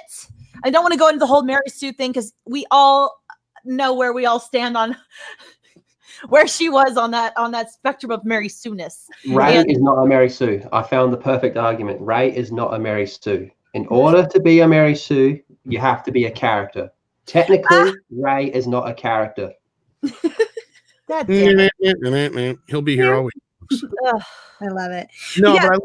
but Go ahead. No, go ahead, Tom. I'm sorry. I was just saying, I love that you guys, I mean, between you and Lethal, you guys got this out there because I read a little bit of the update that the guy who supposedly wrote this or whatever commented on it. But I mean, I didn't get to read it all, so I have no idea the context. I just know it said something about the fandom menace or something else. That's because somebody told me and I was busy all day. And I apologize, so I haven't got a chance to yet. But I mean, I just love the fact that you and Lethal came across this or whatever happened, whatever chain of events led you guys to do, to get this out there because it's mainstream news now. Yeah. NBC and shit have picked this stuff up. This means that like this just, I mean, for me on Midnight's Edge, it's like a vindication like you wouldn't believe. I'm sure Doomcock is like living it up inside because it's like all the people that have called, everybody from Doomcock to us to Geeks and Gamers to world-class bullshitters to all the other, and I don't want to keep, anybody out, but there's so many of us at this point that we all worked so hard and done certain parts of this work and proven over and time again that we were right and to believe the leaks and all this other stuff. I mean, if it wasn't for that, none of this shit would be out there. And, all the work that we've done on Midnight's Edge and other places like that, it really, goes to show that if you keep, you can't keep the truth down forever. And I mean, I'm not saying that shit is confirmed, but the fact that the news organizations are picking it up means that sooner or later other people are checking it. That means they can't just print this shit without going in to check. And there's no completely lacking in transparency here, right? Like we as Star Wars fans have a right to understand why is it that what you are handing us is such a mess? Why is it that you can't put something good out there? You do need to listen to the fans. You do to do some measure of care and concern, have some measure of care and concern for the product that you put out there. And when you're going and you're shoving this stuff out there, something that has been loved for 40 years, we have loved this property for 40 years. People have kept this thing alive, and you're murdering it. So yes, you have an obligation and a duty to your fans, to the people who love this, to know what's going on and why, so that you can correct the ship, so you can do better, Lucasfilm. Right, and I gotta address this in the chat. Griffin Campbell says this Reddit post fits your narrative, so you're covering it like it's 100% fact. What's up with that? No, actually, I in never fact, said anything is 100% yeah, I was gonna say, fact, by the way. I don't from operate the- like that on yeah. this channel. We There we even go. pointed Good out- to see you, Griffin, yeah. but that's not me. Yeah, like I said, I even said that it wasn't confirmed. I just said that it's Yeah, very believable. And I said I don't know if I believe this 100% because of the obvious red flag bullet point that I rewind just a little bit, Griffin. You just Yeah, I have to apologize for that. When every single stream and every single video that any of us have put out there, we have prefaced it with this is rumor, this is speculation, this is a Reddit post. We also happy to add into that look, every bit that we've run across prior to this has turned out to be true. The leaks were true. So, yeah, the Jedi Praxis leaks were true. We can all agree to that now. Yes. So I hope that the Grey Order is okay with that. Not just by the way, I have nothing against the Grey Order. I talked to some of you guys on the regular, and it's just I'm not that kind of person. So Griffin, if you think that I am because of who I associated with who I am, I'm glad you're here. Maybe you can get to know me a little bit. I'm not that. I hope I can break some stereotypes. So stick around. Well, I think it's important to judge people on an individual basis and to recognize that, we have absolutely tried to be upfront and honest from the get-go. We prefaced all of this with this is rumor and speculation. This is a Reddit post. You can take it with a grain of salt, right? But that doesn't mean that we can't speculate. That doesn't mean that we can't discuss. And in fact, we have every reason in the world, given the legitimacy of the leaks, to speculate, to discuss, and to dig into this a bit. And we absolutely should do that. And I believe that with all of my heart here, because as fans who are passionate about this property, it's our obligation to try to do what we can to right this ship here. So. Yeah, and not only that, it's not just this post and the other posts. There's been other things too that Doomcock and us and others have reported on. It's basically come to truth. But Lethal had to take off, so we had to say bye to Lethal. There. Oh, thank you for telling me. I'm not watching the private chat, so just tell me if I need to watch private chat. Yeah, he just took off. So do check out Lethal Lightning's channel, everybody. Yeah, I am so sorry, Lethal. Damn it. Love you, I'm awful at this. I don't live stream enough on my channel. I hop on all your channels, you guys, but I don't do it enough here. So I got to figure it out. I got to get it together, Candice. Get it together. It's a fun game to try and figure out when is the best time. Yeah. I'm sorry, Lethal. I'll make it up to you, I swear. Well, it's probably what time where he's at now? Say that again? Said it's probably like what time is it where he's still in the chat. So well, he has to go to work for the first time in a long time, supposedly. Daytime for him over there, probably. So. Yeah, probably. Oh, sorry, gotta go. Lethal, again, I'm sorry. Yes, please check out Lethal Lightning's channel. He is a huge EU guy. If you like the EU and you want some authentic Star Wars, he is your source, and he does play lots of video games too. So fun guy, go check him out. And I don't have any mods. I have no wrenches anymore. I can drop a link for him real quick. I was gonna say if anyone can throw his link his his channel, that'd be so nice. Yeah, I got it. Anyway. So moving on, I just wanted to mention the FinPo update because that was interesting about that, Mary. I was glad you were talking about it because it was something that was in the back of my head too. I was kind of wondering about that, and this kind of, if this is true, it kind of makes sense to me. That's all I can say about that. Well, it rings true to me because for me, it seems like something, and I will preface this is a personal opinion here, okay? So nobody get your panties in a wad because I'm expressing a personal opinion here. I don't have a lot of respect for Kathleen Kennedy. I think she is an absolute feminazi. I think that she pushes her agenda, and I think when they say that, it made her nervous to have a black guy on the screen, I think that had less to do with them worried about the racists out there in the world, and that she was more concerned that it might overshadow her precious female. That's what I think personally. And it seems to go hand in hand with her whole force is female and pushing that mess and nonsense. We've got to have Leia be the one who trains her because it's all got to be about females now. Never mind that we never had any inkling about Leia's training herself. She's a general, not a Jedi. What are you doing? Right? Like what? Clear. I don't know if she ever said that. I said that, but well, we've never seen her train on screen. I know, but I just whatever. Yeah, to where I was like, the whole thing of why show her being trained now? Why not kill her when you had a year to fix it? The only thing that makes sense is that KK insisted that Leia be the one to train her and Luke fail. That's the way I seen it. There's no other answer to that. But anyway, sorry, I just want to be clear because I don't think she ever actually said that. If she did, I'd love to see it. Well, it just goes along, I think, with what we see out of Kathleen Kennedy so much is this like insane need to make everything about feminism, to make everything about the women, to make it all about women all over the place, right? Like, let's go ahead and usurp Admiral Akbar with this freaking Admiral Holdo that nobody knows. When you had an opportunity to really grip fans, right? You really had an opportunity here to get fans invested in a situation, to bring Admiral Akbar into the story. You would have gone really far, but you needed a female. You had to have a chick there that plays a purple-haired female of all the ridiculous things in the world to do. And so to me, it sort of rings true, this sort of feminazi mentality of, oh, I don't know if I want a black guy on the screen because that might overshadow my female narrative here. And so for me, that's what I get out of that. And of course, the sort of, at best, you're talking about a racist mentality where like, oh, they're worried that the world is full of racists and they don't want their movie to bomb. So they'll do the same thing that they did in China. Oh, let's not worry about Force Ghost. Let's take the black guy on the poster and make him as small as possible. You fucking racist. Well, and that's the thing. It's funny about this is I'm more apt to believe that it is true that other countries and stuff, they're worried about, interracial relationships and certain things that they won't even carry the movie in certain countries if that happens. So if it's something that's going to be too difficult to cut out of the story, like a Finn Poe relationship or a Rey and Finn relationship or anything like that, or a gay couple on screen, it was easy to cut out the bird lady kissing her girlfriend. You can chop that scene on. It doesn't detract, doesn't do anything to the movie, which also then puts the question up, well, then why does it need to be there in the first place? Yeah, if you're not going to really doesn't add anything to the movie.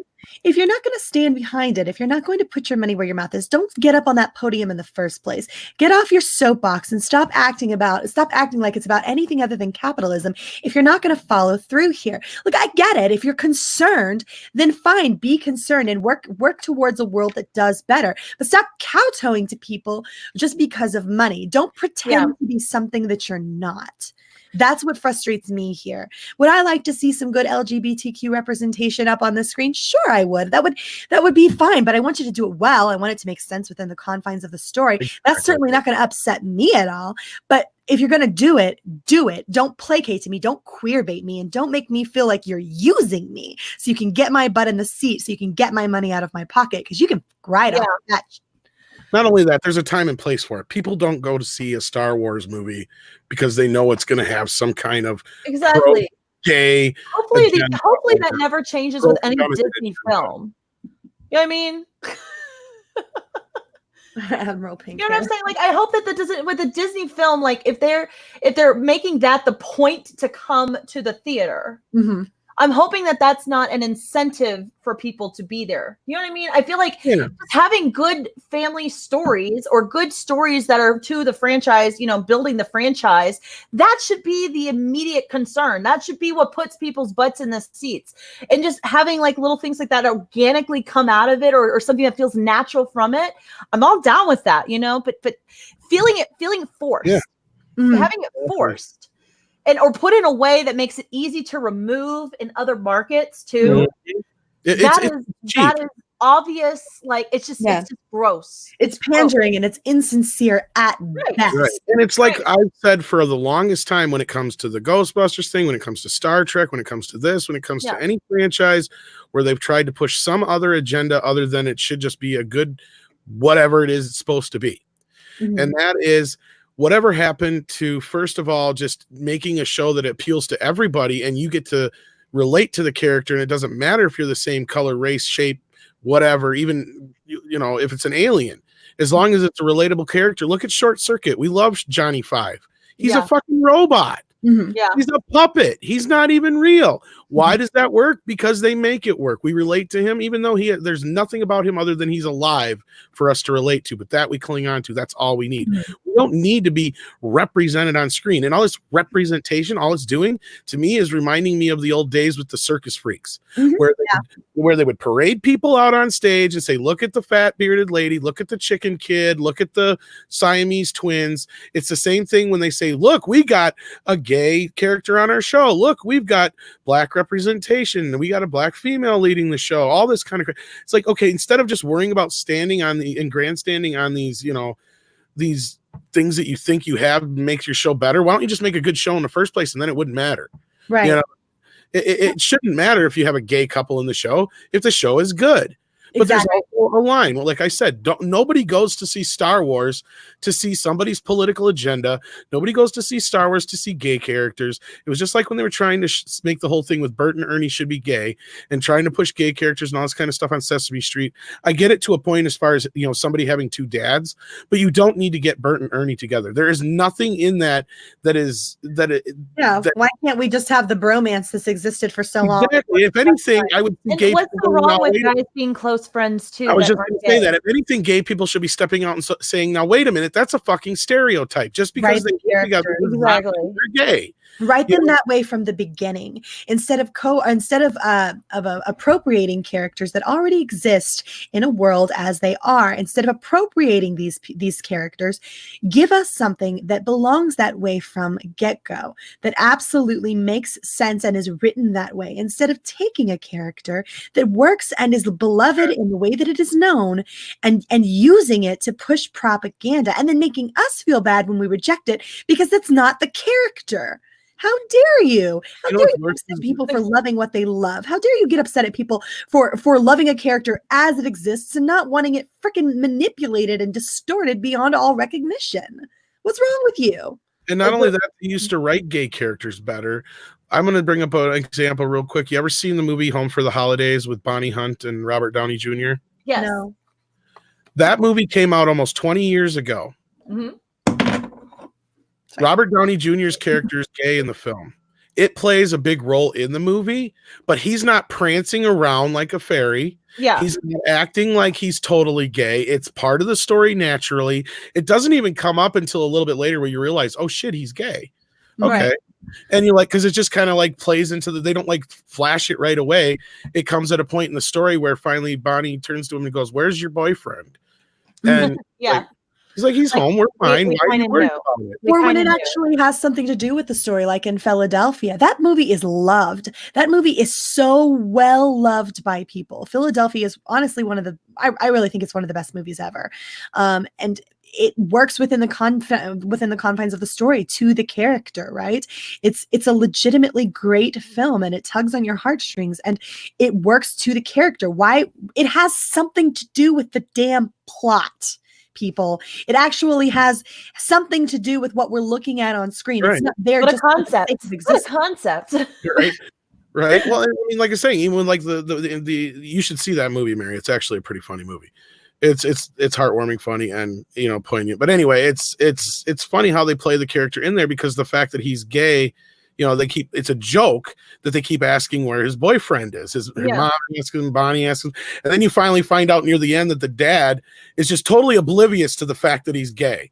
And then when they basically have to spell it out to him, he just goes on about his day just like nothing else, just like and then they have this nice little warm moment later on where he tells him that he likes Jack, which is his boyfriend's name. So you obviously understand that dad is accepting of this, even though at first they don't want to tell him because they feel like he's going to freak out over it or have a heart attack. It seems like a natural kind of on the outside looking into a situation like that. It feels real. And that's nice. You don't have that in a movie about fucking space wizards. Well, it's not queer baiting. That's what frustrates me so much. So I'm going to go ahead and pull out my LGBTQ card here, right? I'm going to pull that out. I am about you have an LGBTQ? How do you get one of those? You have to sleep with people of the same gender, my dear. Okay. So I'm going to pull that out, and I'm going. Well, that Q is a little funny. Yeah, it's whatever. I'm going to leave that alone, right? I'm going to go ahead and I'm going to call this what it is. It's queer baiting. It's queer baiting because you expect people who identify as a part of a minority, right? You expect people who choose to, people who live their lives in a way that is outside of the quote unquote norm. You expect them to get all excited because you stuck somebody on the screen who kisses girls too, who kisses boys too. Well, I'm sorry to tell you this, but I don't give a shit. Because the fact of the matter is it doesn't matter.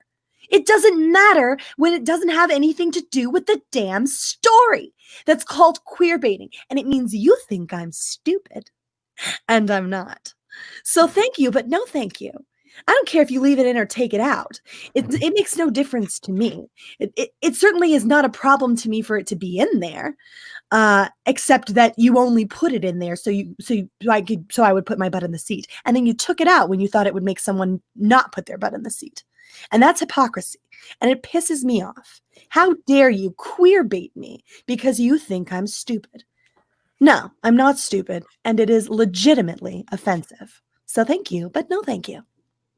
That's quite a card that you pulled out there. I like the attitude it brought with it. I want to see more of it, to be honest. I'm interested. So we'll have to talk more about that on our show coming up Monday. Hopefully you bring it out again there.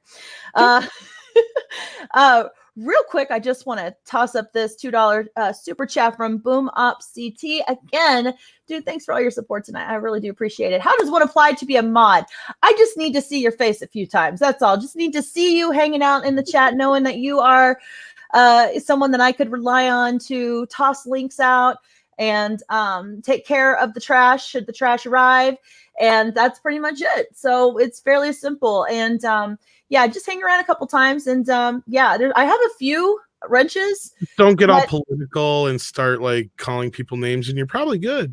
Yeah, pretty much. I'm pretty low key, but I do intend to stream more on my channel soon. So, well, as of now, and so I'm going to be having some regular streamings on Monday, Wednesday, Friday nights, and I'm definitely going to be needing some wrenches. So I appreciate you in that super chat mentioning that, because I will definitely keep you in mind.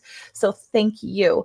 Real quick, Mary, you had mentioned a second update and I couldn't find that here.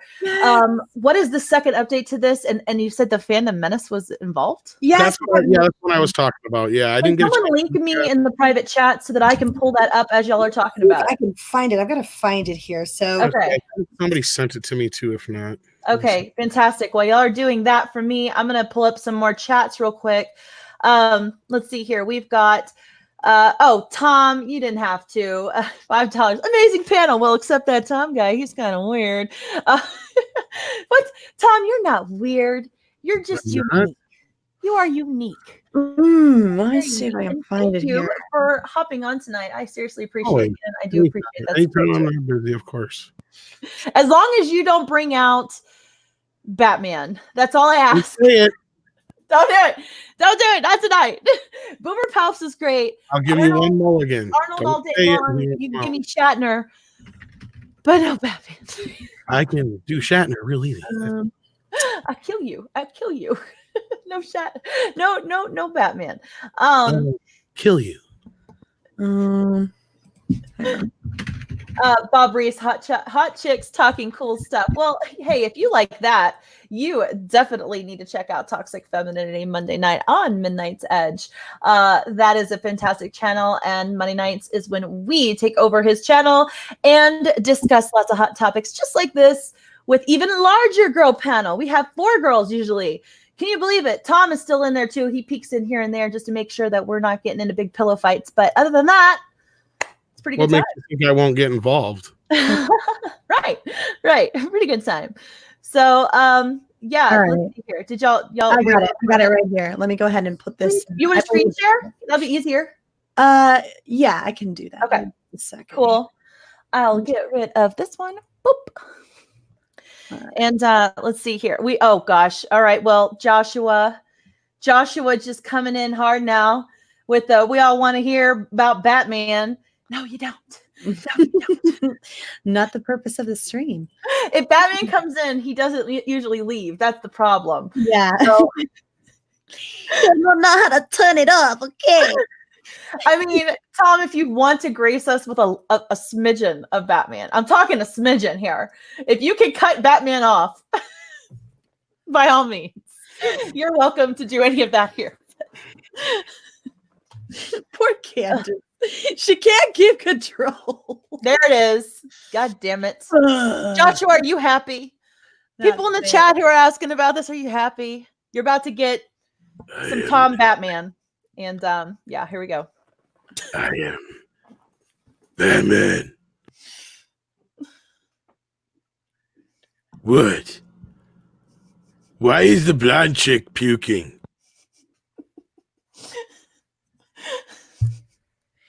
What did I walk into here? I just got a page to show up here. Yes, Batman, thank you so much for hopping on the stream tonight. Anything that you want to say regarding these Reddit leaks and J.J. Abrams behind the production scenes of it all with The Rise of Skywalker? Well, if something's leaking, you always got to, like, stop the leakage. My suggestion's duct tape. Do you happen to have some on your handy dandy Batman tool belt? Because they're going to need a lot of it, I think, over the next few days. I have a feeling we're going to see a lot more stuff like this come out. I got plenty of tape. Always got tape. What I don't have is change. Trying to park the Batmobile is a bitch. Okay. All right.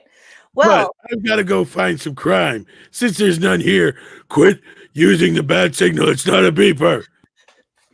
All right, I'll keep that in mind. Thank you so much, Batman, for stopping by. I really appreciate it. We'll see you again soon. Wow, Tom, you just missed it. Batman just popped on in and he headed out. And I was so surprised to see him leave so soon, but here we are. I always leave and he shows up and then I come back and he's gone. He was expeditious. I dig it. Really weird guy. I dig it. Hey, real quick, we got another super chat. Shellback TJC. Thank you. I appreciate you for the support. $5. Ninja Turtles versus Batman is awesome. I represent the Ninja Turtles, but who's gonna rep Batman? Tell me who. Well, you just saw who's gonna rep Batman. So yeah, I hope that was adequate for you. If not, we might get graced by it once again later in the stream. Who the hell knows? Batman is he's a busy crime fighter, but he still manages to make time for us. We've got Deranged Lunatic for $2. I'd pay good money to see you all in a pillow fight. Oh, would you now? I would. You now? Pay $5 more. We'll have to figure something out. That would be so much fun. If I ever do visit you, Mary, now we've got something to do. Are we gonna like put on our panties and we could do the Geeks and Gamers girl version of Fight Club. Fight Club. Like put on some sweat headbands and some boxing gloves. Well, they have to have the Geeks and Gamers logo on it, but you know, we can make it work. It ain't a pillow fight when Fandom Menace girls get involved. Yeah, and make sure the pillows have faces on them. So like we could have like Ryan Johnson and J.J. Abrams and Kathleen Kennedy and just yeah, let them have it. That'd be a lot of fun, actually. Kind of digging that. Anyway, I did share the post with you. It is down at the bottom. Nice. There we go. So I don't know. Can you edit Reddit posts? Because this has been edited, if that's the case, because there was definitely a mention of the Fandom Menace in this last night on. Not there anymore? It is not there anymore. Because it definitely said the Fandom Menace on it. Is anyone really surprised? I think that's interesting. But this is, other than that, this is the same post. It's just that's gone. Because the mention would have been right in here somewhere. But it's just not there now. It was right after the disagrees with the certain aspects of the STC, and then it said, and the Fandom Menace. So we were only mentioned once, but it would have been right there after that. So I don't know how Reddit posts work. I'm not a Reddit kind of gal, but the mention of us is not there anymore. And it definitely was last night. I know because I laughed at it. So yeah, I vaguely recall that. I don't know if it was the ambient or what, but I don't remember it completely. But I'm glad that you recall what happened. So what was the context in which we were mentioned? So it's just here. The my source strongly disagrees with certain aspects of STC, and it did say, I believe, and the Fandom Menace, or there was another sentence that had the Fandom Menace mentioned. So it was within this context of this little bit right here. They reached out to me specifically because we had prior contact unrelated to STC or Star Wars, and they trusted me to pass their information on. I made the decision to post on STC because of my modship there. So this is the same post, just the mention of the Fandom Menace is gone now. You think that once they put that out there, they're like, oh shit, we don't want to give them any more fodder. Maybe. Yes. Maybe they watched Gary's stream and was like, shit, Say that That's so somebody got a funny. screenshot of it or anything that we can. I guarantee it was on Gary's stream last night. I think he was sharing If it. we can get that, we need to send that could be a little mini video in and of itself. Yeah, absolutely. Just saying. So- Yeah. So yeah, these leaks, you guys, I don't know where I stand on it. I'm somewhere in the middle. I feel like a lot of it feels correct enough to have some. I feel like the truth is somewhere in the middle. Basically, I there's too many red flags in this to make me say that. Again, this has got to be, you know, straight from the horse's mouth. No, or straight from the mouse's mouth. Maybe, I don't know, but it just it screams like JJ is covering his ass. Yeah. And I feel like it's just more finger pointing at Ryan. Because that's where they first were. You remember that? We saw a few weeks back. A lot of people like pissed at Ryan. Mhm. Yeah. I mean, that was where the first fingers were pointing. Yeah.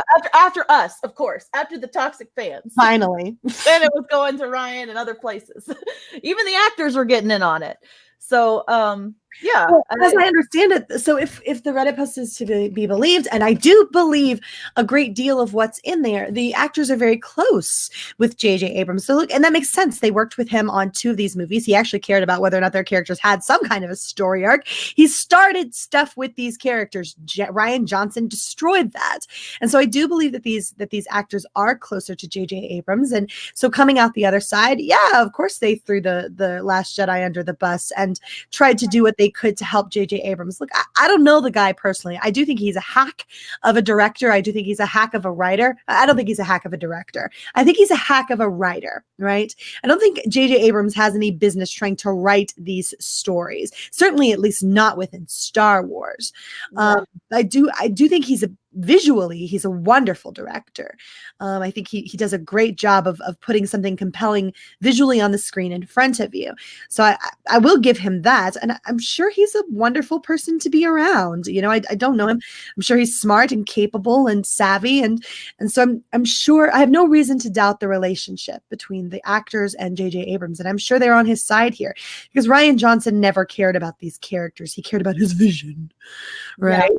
So these characters don't mean anything to him. And so I tend to believe a lot of what's in here, even if not that it was specifically an attempt to sabotage J.J. Abrams by Disney. I also think that they were happy to throw him under the bus when it started bombing, right? And honestly, you can say it's not a bomb if you like, but this movie will struggle to make its money back. They spent so much money making, reshooting, and marketing this movie that if it hits $1.1 billion, which is what we're looking at here, most likely for this film, they are going to struggle to make their money back just for this film. Yeah. So you can say that that's not a flop by sheer virtue of the fact that is this film going to prompt people to go to Galaxy's Edge, buy merch, and all the rest of the extra fluff profit that they rely on to pay back, or not pay back, but just become, you know, pay back. It's get pay back. Come ahead of the $4 billion purchase. On it. They've not made their money back yet. No, it's a shame. You know, I know this is a long-term thing for them. I mean, God, it's going to be who knows how long, but Galaxy's Edge, having that built, you got like 30 years at least, right? Yep. That you're going to be patty. Huh? Freaking house. I got a York peppermint patty. I'm feeling the sensation. Oh. You got a little tingly. Okay. Well, good to know, Tom. Thank you for letting us know. Yeah, now I'm jealous of what chocolate. The hell. You want one? I do. Yeah, just toss it this way, please. But anyway, me, Mary will tell you. I'll send something via Amazon. I got it. Yeah, Tom, don't play. But I do think it's very interesting how well these posts are put together. Right? I do believe that this was put out there by someone either, and I'll run the spectrum here. It's either a very disgruntled Disney employee or it is someone incredibly close to J.J. Abrams, that there is an agenda here in place. Absolutely. I believe that. I don't believe that it's flat out, oh, poor J.J. No, there's an agenda here. Absolutely. Yeah. But I do think this is just far too well put together and is far too knowledgeable of a lot of the stuff that's gone down for it to just be some rando on the internet making shit up. I do think that. Yeah, I agree. It's like it was like professionally put together, like outline wise. I mean, it clear and it started the way it started out too. It was like even if you don't like J.J. Abrams as a filmmaker, like they're just laying it out. Like here's why you should objectively look at these reasons why he is innocent of any of this debauchery with the movie. You know what I mean? Like I feel like they it just cleared it. It started that way from the beginning, and I'm like, what an intro! You know, they just you can tell this is yeah. So Candice, I'll be right back, love. I've got to run and do something real quick. I'll be right back. No problem. I'm gonna go ahead and remove this from the stream here, and so the other thing too, I was kind of thinking a little bit about this. What is the plan moving forward? What do you think, Tom, regarding where they are now, the distinctive difference between the streaming service and the movies? What is the next step with Disney, at least in this first quarter, pushing to try to like save a little bit of the Star Wars face? Because it's gone down the shitter pretty heavily. Other than the Mandalorian, really, I don't know. What do you think, Tom? Well, in respect to the Mandalorian, yeah, is it like, how? Because that's not going to be coming up until the fall. What do they have? I mean, I think February. What do they have coming out? Is it? No, I heard a drink, but yeah, no, I was just saying, like, in a sense of like the Mandalorian, I think that's where they're like, who fucked this up? Like, why aren't there Baby Yoda toys out there? That kind of stuff. Because there's actually something that people want to buy, and they don't have it on shelves. And they can't even buy it, which is I went to Best Buy today, and the only empty shelves they had there were Mandalorian figures. They had two IG-11s left, and that was it. This is what I picked up at my Best Buy. All the Mandalorians were gone. All the Mandalorians were gone. But guess what? Yeah. Walmart had 23 Captain Marvels on clearance from the Marvel Legends series. And nobody still wants it. Yeah, nobody wants them. Oh God, what a mess with the merch for Mandalorian. And as far as the movies, they don't have anything coming up for Star Wars movies now until 2022. So everything from here on out is going to Disney Plus. And the last thing I remember hearing, and correct me if I'm wrong, was that KK came out saying that they were not wanting to do trilogies anymore. Is that still correct? Or no? Bob Iger corrected her. Oh. He come out and said, because she said that, and then I think she also said that the Skywalkers are done. And he come out and said, "Oh well, first of all, I wouldn't say that we're done with the trilogy, format. That's still a thing, and don't count the Skywalkers out." And here we go. A week later, we're hearing they're looking for a young Luke Skywalker for the Obi-Wan show, which is rumored to be called Old Ben. So. Yeah. Just imagine. And then that's going to be one of the next big ones. I think, they still haven't filmed the Cassio Andor series. I don't think anybody's going to care about that. We heard a rumor that this secret series is being filmed right now. Dr. Aphra. I don't know if you're familiar with that character at all. Okay. No. That's supposedly something that's on the horizon that's being done in secret. But I don't think she's a very big character. She's from the comics, I believe. Yeah. So other than that, I mean, we know, like I said, we know Cassio Andor. We know Obi-Wan. There's nothing else we're going to know until they finally tell us who's going to be producing and directing the next trilogy, which if it's Rian Johnson, then his shit's dead. And I've been actively searching on the daily information regarding the production of the Obi-Wan series. So, because I plan to cover that a ton on this channel, and it's still, there's not a lot going on other than the producers being named, and Deborah Chow is not a part of this, and what else? There's a lot of people that Ewan McGregor is a producer in this. And I just don't know. I don't know if it's not going to be the same in terms of the show styling that we got with the Mandalorian. So, I don't know. I'm cautiously optimistic. See, like I'm like, yeah, the Deborah Mandalorian Chow is the director. She's the director, but she yeah. with production other than directing. Yes. I'm Yeah, sorry. and I mean, I'm kind of cautiously optimistic when it comes to Obi-Wan. I mean, I'm in the camp where they should have held off on doing any episode chapters, done a Mandalorian or Boba Fett movie and an Obi-Wan movie just to kind of, tide things over until they had a good plan, and then that could have led them in with, maybe even Rogue One, something like that first. Get those and then plan the trilogy, then do all that. But no, instead they did it the way they did it. So there's nothing we can do about that now.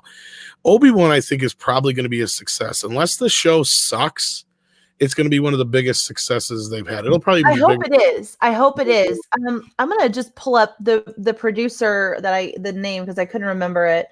Obi-Wan series producers and who is all involved in it because I've been trying to keep up with everything. Okay, yeah. Hussein Amini is the producer. And what has he done? And John Swartz is the other one. John Swartz is, I think, worked with Star Wars before, but Rogue One. He did Rogue One. So Hussein Amini is best known for, let's see. I mean, does his name even ring?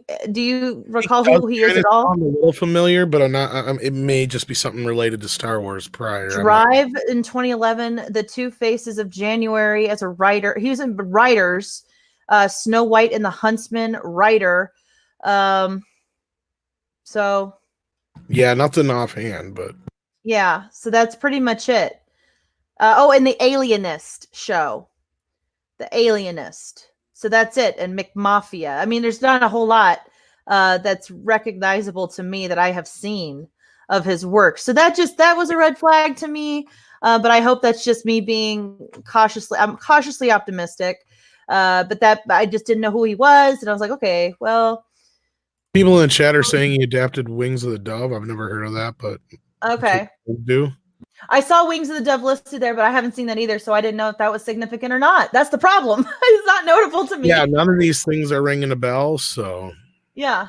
The name of Amani sounded familiar, or Amini or whatever, but. Yeah. But yeah, Schwartz did do produce the Rogue One, so we do have that, and I thought that was a pretty decent movie. I like that one. That was one of the few that I could stay in the whole theater for, so. I liked it. Even though I knew the ending, I already knew it was going to happen at the end. I still stood through it because I thought it was pretty good. So yeah. Let's see. I think Deborah Chow directed episode 3 of The Mandalorian. Is going to be one of the shows. Yes, she's going to be the director for I think all of the shows in that one. She directed the last episode or the next to last episode. She did the 7th as well. Taika Waititi did the 8th. So both of those were very well reviewed. Of all the episodes on IMDb, those were 2 of the highest. So that is very good. And they had enough foresight. I'll give Disney this. They had enough foresight before they could see the end result and the reviews and who thought what about each episode and the director behind it. They had enough foresight to already bring her on as the showrunner for Obi-Wan. So that gives me hope for sure. That's pretty good. And speaking of things, I think we may even get Mandalorian season 2 before we see any of the other things that we've spoke about. Because they're coming out October, I believe, of this year. Yeah, because to my knowledge, they haven't started shooting Obi-Wan yet. I know they haven't started shooting the Cassio Andor series. Mm-hmm. Unless they do secretly drop that Dr. Aphra series, which I'm not even sure if that's 100% accurate. I think it was just a rumor, so. Yeah, that'll be. I need to look that up. I'm not sure about that. Deborah Chow, Larry says Deborah Chow directed 2 or more episodes of Mandalorian. Yeah, two that I know of. We had Dave Filoni do one of them. We had 2 of them. We had who else? We had Rick, and I can never say his last name. Very long. Deborah Chow, Taika Waititi, and Bryce Dallas Howard. We had 5 directors for this season. So it'll be interesting to see next season. Next season, we've got one of the directors that's going to be on board is the guy that played, Grief Karga. The what's his name? The Chubbs. What's his name? It's eluding me. The guy that's in Happy Gilmore. Now you made me forget Apollo. I'm dying here. What the hell? I usually have these names like bam, bam, bam, bam, bam. I know. I was like, I know exactly Anyway, what you're talking about. He's going to be directing Carl one. Weathers. Huh? Carl Weathers. Yes, he's going to be directing an episode or more next season, and I think Taika Waititi is as well. So that's pretty cool. And I'm assuming Deborah Chow will be there. I'm assuming, unless she's too busy with Obi-Wan. So who knows? But they're already in production now, so I would assume she would be. But perhaps, maybe, I don't know. And then Shellbeck wanted to know who my hood ornament is. It's George Lucas. Oh, let me see if I can get that. Let's make me full screen, maybe. Yeah, there you go. Yeah. Let's see if I can. Boop. Ah. How can I get this to do this? Sorry, what's going on here? Oh gosh, I'm trying to put this back. What is going on? Everything is freaking out here. All right, let me turn this off. I'm getting like a little bit of a delay with some of my stuff here. Okay, here we go. And I just where I love how you this is my problem, you guys. I don't do this enough on my channel, so I don't know what the hell I'm doing at all. I love how Brie Larson is standing there being sexy. So that's beautiful. Drunk 3PO, y'all. That's beautiful. I love this. I love Jar Jar too. That's great. Oh my gosh, you got the gremlin. What? Just the lid literally looks like he's about to stick his tongue out. Very nice. Very nice. How do I do this? How do I get back to all of us? You got the wide widescreen. There you go. Give it some time, guys. It's a lot different being on someone else's stream. Yeah, it's a lot different being on someone else's stream than it is running your own. You have a lot more buttons to push. I think that's why I like doing it so much on everyone else's stream, because I'm like, God damn it, I don't know what I'm doing here. All these buttons, and I just want to push them all. Like when I'm playing my video games and I get upset, I just start button mashing. That's kind of what just happened here. So yeah. So yeah, Mary, we were just talking Mandalorian. What are your thoughts moving into season 2? I know you had kind of some up and down moments with season 1. Season 2 starts in the fall, and Tom and I were talking. It's going to be before anything else comes out. Live action start like Obi-Wan. I don't think is coming out till 2021. So, what do you think? Yeah. Look, I think we can all agree that there were some slow episodes, right? I think we can all agree that there were some, and a few continuity errors, but nothing super huge. Some nitpicking that you could do. The only thing I genuinely had an issue with, which I leave room for them to clarify on, is Baby Yoda. You do need to explain how it is that this infant is able to use force powers in such a way without training, or explain that he has training. So there's some explaining that needs to take place. But other than that, aside from that, I know everybody's going to crucify me in the chat. Oh, she hates The Mandalorian. That's not true. That's not true at all. I actually quite enjoyed The Mandalorian. And I certainly think that it was light years better than The Rise of Skywalker. I do understand how a fan base can come together around this. I also think that we have to recognize that we have a fan base that's starved for good Star Wars entertainment. And so, yeah, people are bound to be a bit more willing to overlook some of the potential flaws, so long as the story itself is good. And so far it does seem to be pretty good. So long as the story itself is good, and you can tell that there's some real passion there, and there certainly is passion behind this project. So I think it's interesting. I think Jon Favreau is positioning himself perhaps a little bit to be maybe the next, at least creative head of Lucasfilm. Let's hope so. I think he stood out more than anyone else. I mean, we kind of knew Dave Filoni's background and how he was going to represent Star Wars. Favreau was sort of the wild card for me. I mean, we've seen some of his work with Iron Man and others. He's a fantastic producer overall. He's got a lot of great hits under his belt. Even Elf. I mean, who doesn't love Elf? I mean, it's just random stuff. He does great. And you live on a throne of lies. Yeah. Yes, I see your comment, White Rabbit, in the chat. That is the argument that a lot of people put out there, is that the Yoda species is more in tune with the Force. But in tune with the Force and training to use such abilities are a different thing. You can have more access to stronger abilities, but without, look, you can be natural, you can be born a person who is beautiful, who's naturally more inclined to be beautiful, like our lovely GeekyCandi here, right? But Candice did not come into the world knowing how to apply eyeliner. No, I did not, and I was not taught by anybody that I knew. So that was a rough grow up. That was a rough thing to learn for me. I had a long learning curve, you guys. Well, and the point being that Candice is naturally very beautiful, and she doesn't necessarily need the eyeliner to be gorgeous. Okay, now you're just making me blush more than I already have on. But she has it, and she looks even more stunning because of it. But she did have to learn how to put it on. And so I'm not saying that it wouldn't give them more of an affinity to be even better, right? It doesn't help because you're still beautiful in the picture, my dear. Damn it. I'm trying to get a different picture of me, but that was the one that was up. So what I'm saying is that you get rid of that one. It's not Christmas anymore, damn it. You still need to learn how to do some things. And I don't believe that force healing is something you just know how to do, right? I think that takes a little training. So they'll need to explain that. Yes, Sheldak, I see you. 50 years, and yet he's eating frogs like an infant. So I'm just saying. All I'm saying is there's some explaining. Let's not all dogpile on Mary. I think there's some explaining that needs to be done. But other than that, I believe that it is a very fun series. Yes, I am hitting on Candice Glinser. I am absolutely hitting on Candice. I do it on a regular basis. She's my twinsy. We hit on each other all the time. Which makes it a little more weird. Yeah, it does. It really does, but I'm okay with it.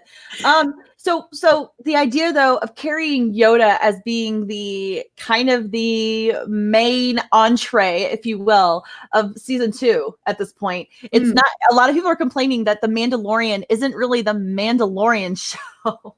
That is like it's the Baby Yoda show, and I do beg to differ. I think that Baby Yoda is a vessel in which we are learning who the Mandalorian really is. We're seeing a change in his character from start of the season to the finish, and I think we're going to continue to see more change from the start of the next season to the finish, however that goes. Sure. Well, you can have more than one main character. You can have multiple characters that you focus on. Yes, the show is about the Mandalorian. We are going on this journey with the Mandalorian, but it would hardly be a decent show if there were no supporting characters. And Baby Yoda is a supporting character. He may be a driving reason. He may be a drive for the Mandalorian, but he's not the Mandalorian. And certainly the Mandalorian's arc is what we're following here. The Baby Yoda is more of a mystery. He's more of a reason for things. He is not the thing, right? And so I'm happy to acknowledge that the Mandalorian himself is still absolutely the main character. So, yeah. Well, what do you think, Tom? Going into season 2, what were your thoughts? End of season 1 and thoughts of going into season 2? Likes, gripes? What do you think? Baby Yoda. Baby Yoda. Baby Yoda. Baby Yoda. Baby Yoda. Doop, Yoda. Doop, Baby Yoda. I love Baby Yoda. Baby Yoda. Baby Yoda. Baby Yoda hits me right in the feels. That's all I can say. No, I liked it. I liked it a lot. It was a little bit of a slow burn getting into it, but once things got moving, I wasn't a big fan of some of the filler episodes per se, but I do like how a lot of stuff paid off near the ending, and I like that there's some open ends. I know they knew they were going to have more than one season, and I think some people expect everything to be answered right away, and it's like, well, then what's the point of having a show? To me, it's just like, when you have the whole who's it, Ross and whoever who was supposed to get together on Friends, and finally Rachel? when they did Rachel, when they finally did it was like done and over with. It's like that's the thing with these shows. You can't spill all your beans right away. We're getting to know who the Mandalorian is a little bit. We know about his history. We understand the connection now between him and the child because of what you were saying, Candi. I think one time before about his past and how he relates to the child. And you were saying that just a little bit ago, I think, I can't remember. One of you was. I think it was you. Yeah, sorry. Anyway. Yeah. But yeah, I also understand Mary's gripes with the show. We do need to understand eventually why Baby Yoda is able to do the things he is to do. And depending on the explanation, we'll have to see how well that works out for some people. But other than that, I notice it's just something that, you know, everybody can rally behind, whether they love or hate it. It doesn't matter because they can talk about it instead of Ryan Johnson or some political agenda or some other nonsense that really has nothing to do with Star Wars, like we were kind of saying before. I mean, we're here talking about Star Wars stuff, you know, and whether you're a pro or anti Baby Yoda person, most people, even if they are one way or the other, they still can say, yeah, the show's good, or I can understand where the flaws come in. And that was a lot what it was like when the prequels were out. Most people understood why somebody loved or hate them. That's why we didn't get into like knockdown, drag out fights about prequels. And it's still the first season too. So we got a long way to go to see. Yeah, we've got a long way to go. I think it's very promising. I'm excited. It's I'm looking forward to it. I you know, there's other sci-fi shows out there that give me more of what I want than this. But in terms of like nostalgia Star Wars content, I feel like it hits the mark most of the time for me. There's moments I laugh, there's moments it catches me by surprise, and there's moments that I see things that are they give me the good warm fuzzy feelings that you know that Star Wars the originals give me all the time too. I mean, whenever I'm down, that's what I go for, is one of the first three. I love that, usually Empire Strikes Back, but I'm looking forward to it. And the Obi-Wan, I'm looking forward to that too. I think, you know, despite not knowing really much about that main writer, the Hussein Amini, it threw me through a loop, because I would just figure, you know, you've got Favreau and Filoni doing the writing with The Mandalorian, and both of those are or you got Favreau doing the writing, and you've got, that's such a household name. For the most part, I'd say. And then this other guy is for such a large project. I'm just surprised, but maybe they know something we don't. And I hope that it's good. I don't want to hate on, I don't want it to do bad. I want it to do good. So it's just my only concern is I just don't know. Well, and I think so many of us do want it to do well. Right. So for heads up, for those of you who don't know, freaking Obi-Wan Kenobi is my favorite character, and the prequels were what solidified that for me. And of course, the Clone Wars certainly helped. I really hope they do well for him, for you. I'm nervous as all get out. I'm so nervous because at least Ewan's going to be there, so that's good. Yes, that is a big plus, because Ewan is in my mind. When I think of Obi-Wan Kenobi, Ewan McGregor's face is what floats to my mind, and so I do hope that it will be good. I pray that it will be good. Do I trust that it will be good? No, I don't, because they've made such a mess of so much at this point. So no, I don't trust it. I feel confident it will be visually appealing. But I want a story about Obi-Wan Kenobi, and I want it to feel like something I can relate to, and I want it to feel like a journey with him. Do you think the time period's going to be Attack of the Clones era, or going to be if Luke Skywalker is being cast in this, or is it going to be baby like young Luke? So as I understand it, he's supposed to be around 8 years old. Okay then. Oh, but we got to be warned. Flashbacks happen, so. Yes, and that is a possibility. But I think more likely than anything, what this is going to be is him struggling with his sort of walking away from the Jedi faith, as it were, out there on Tatooine and becoming an old hermit, him turning into old Ben, as it were. And I think that's already got all the Tatooine set, so that makes it easier. True. True. So I actually like that. I actually like that area. I think that's a good place to work within, as long as you don't screw up what has already come before. So please don't screw up. And I wanted it on the big screen. I really wanted it on the big screen. Yeah. I do too, but I get nervous talking about that, because what we have seen on the big screen has been a big disaster. And it's just like, if they can't get Lucas, if they can't get the movies down, I don't want them bringing in anything else that we love until they can figure it out. Well, at this point, I think the damage that can be done, big or small screen, is still in place, right? Yeah. The only difference being, I either get to experience it on the big silver screen or I have to sit in my computer chair at home and watch it. So Right. there's no pluses to it being on the small screen because the damages can still be done with it being on the small screen. You're still mucking with this character that I love so much. So that potential for damage is still very present, but either way, I lose something. I lose something with the way they have decided to do this, even if it's only that it's not on the big screen. I still lose something. So I do not like this choice, but I will accept it, mainly because I don't have a choice, but also because I'll take Obi-Wan in whatever form I can get him. So. Yeah. And so Ewan McGregor as a producer, how does that make you feel? As a producer, I don't know how he's gonna do. It's a wild card to me, and I'm curious. I need to go look on his IMDb to see if he's done that with anything else. I don't know. Well, that could just be more of a ceremonial title as well, because usually when you have a star on a TV show, they're called a producer. That's just because they have some creative control over things, or it's in that I'll say this: I do believe Ewan McGregor loves the role, loves the character, and will bring the heat with it. I believe he'll bring his passion to it, and so I think it can't be a bad thing, at least in that he will probably try to do his best. He's going to look a lot better as Obi-Wan or doing his Obi-Wan thing on the small screen than he will be, I assume, Birds of Prey. Jesus.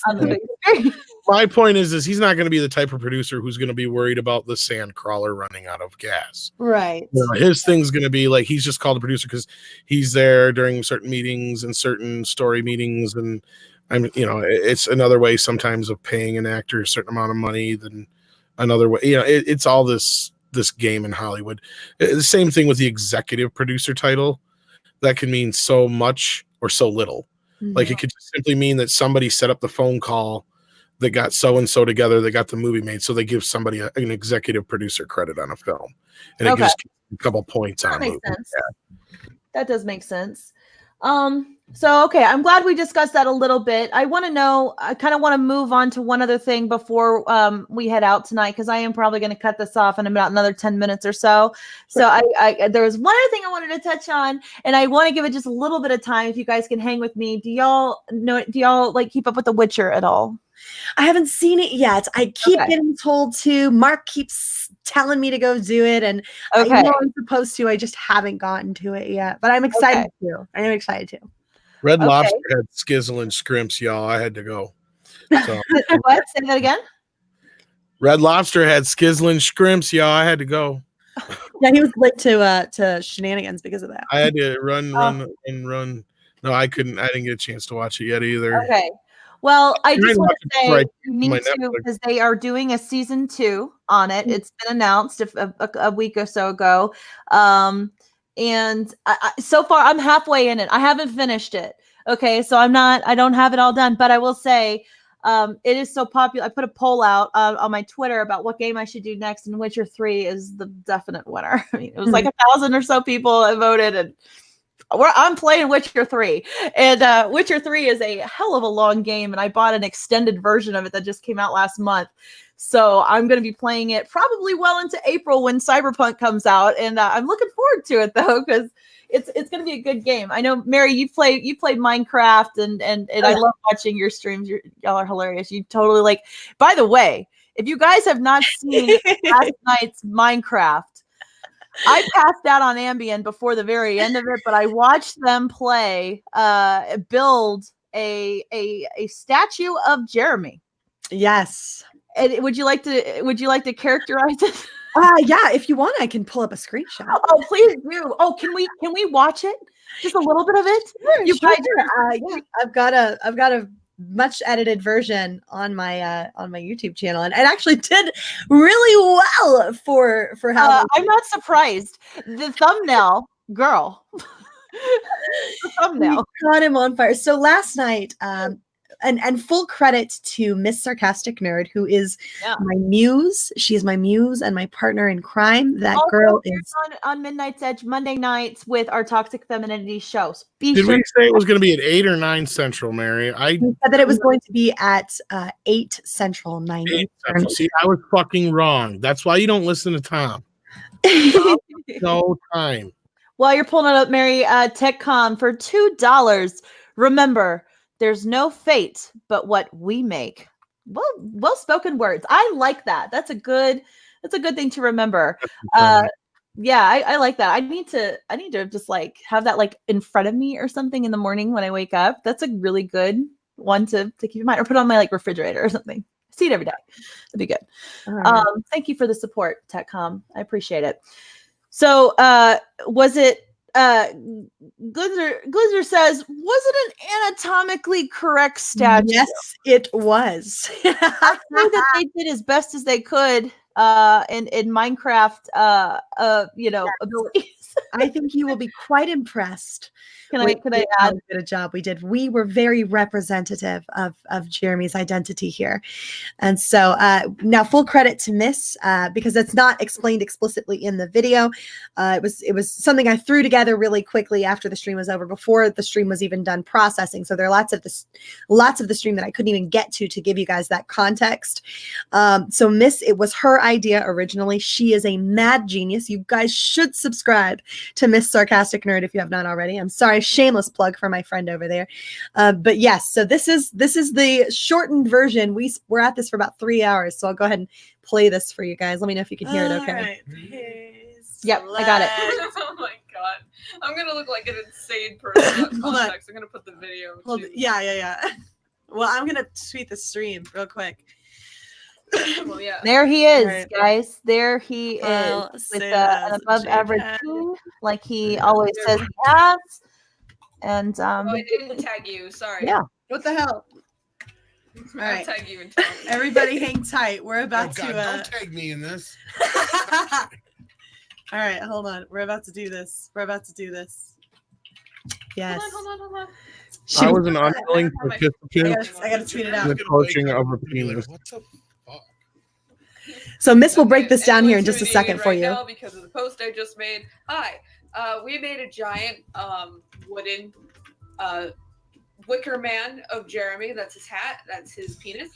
And that's his blue balls and his blue Viagra pill. And we are going to burn him to the ground. We are going to hashtag cancel Jeremy. Yeah. We're gonna burn him to the ground here in just a minute. I'm gonna go get the flint and steel. Hold on. All right. And for those of you watching, let me come out of absolutely, creative mode to Jeremy do this. was amused by this. Absolutely epic. He Absolutely all the epics. he Can was we do it at night, fine. please? The only issue he had is Yes. something that you'll see here The sun is momentarily, setting, but the even sun that is he sort of setting, laughed so at. we'll have all the time in the So world right now. Jeremy's fine. Okay, guys, it's the internet. We're joking. Well, if we're gonna do There's it, my- if Calm we do it down. at night, we should set up torches around us so we don't die. Yeah. I'll do that now. Candice was here for part of the stream. Everyone ready? All right. Yes. Here we go. I literally passed out on Okay. Ambien. There are zombies wandering around. It's So, all right. So she, as you can see, Ready? she's about to go forward. She lights Okay. the tip here we first. go. Lethal lightning. 34 in the chat, guys. That's right. It's about to go down. We lit him on fire. Penis first. Oh no! It went out. It went out on the tip, and so all we needed to do was shorten his He penis. just made his It penis turned his shorter. above average to just Oh, damn it. average. Okay, That's a hell of an STD. I'm on fire, but it's okay. I'll die for the cause. Hashtag cancel Jeremy, guys. It's going down right now. Okay, take pictures. Yes, she's like, I'm take gonna- pictures. that's on my She's so cute. Well, I'm gonna take pictures. Hold on. Cute. Hot dog, yes. Yes. So we did, and we actually had a hard time canceling Jeremy. His penis burned first. It kept going out. Like we managed to get most of it, and then his head was still Burning intact. Man. So I kept trying to like get Let it to go or whatever. burn. Does he keep having issues with his? Does he have issues keeping his member elevated? Burn the ball. How is it still standing when it has no light? it's in the air. Hashtag cancel Jeremy is in process, right, guys? As we It's just speak, magnificent, really. do it. He glorious. canceled. We had a This is so really hard glorious. time canceling Jeremy. So we had to make like It's 4 so attempts at satisfying. this. I'm Okay, really so the so first happy one, with his our penis He went is out. hard to cancel. He's He's very really tough. hard to cancel. We try on the daily. His penis goes out, so then we have to relight it, and she goes all the way around the bottom and gets it relit. And you'll see here in just a second, the we most get like beautiful thing I've ever almost seen. everything burnt down, right? And And then it all goes out, and he's still got his head is up there. And so I'm like, well, shit. Now I got to go into Please tell me it's God not going mode out up there. and fly up Please there tell me it's not going out and up relight there. Jeremy's face on You can fire. use your abilities. So then I have to You go wanna and go to creative? light it back I up would have there. just left burn the it. And whole- then we managed to Yes, get please. everything burned down except Burn that one shit. final Burn it to the ground. fracking block.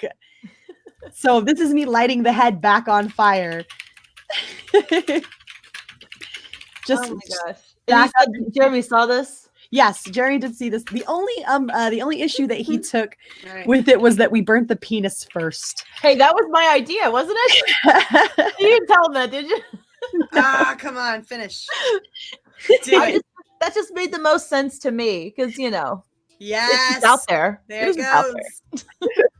We Shit managed all to get burned it, down. and then someone apparently on Twitter was Reported hollering for about nudity. reported It's for so nudity. beautiful. No, they Who didn't. reported Yes, you for nudity? So Yeah, I just said it. Yep. It was a troll account. Okay, it was anatomically correct, but it wasn't that No. anatomically correct. Exactly. Wait, there's one left. There's one. What the little- hell? Why is Jeremy so hard to cancel? God, God you damn can't. it. Yeah, the trolls Burn won't even alive, let you you do ass. it. Oh, God. nobody wanted to. So then when it was over, we Trolls sang are and mad that we're danced and doing jumped it. around, Right. and we were singing, "We didn't Nice. light the fire."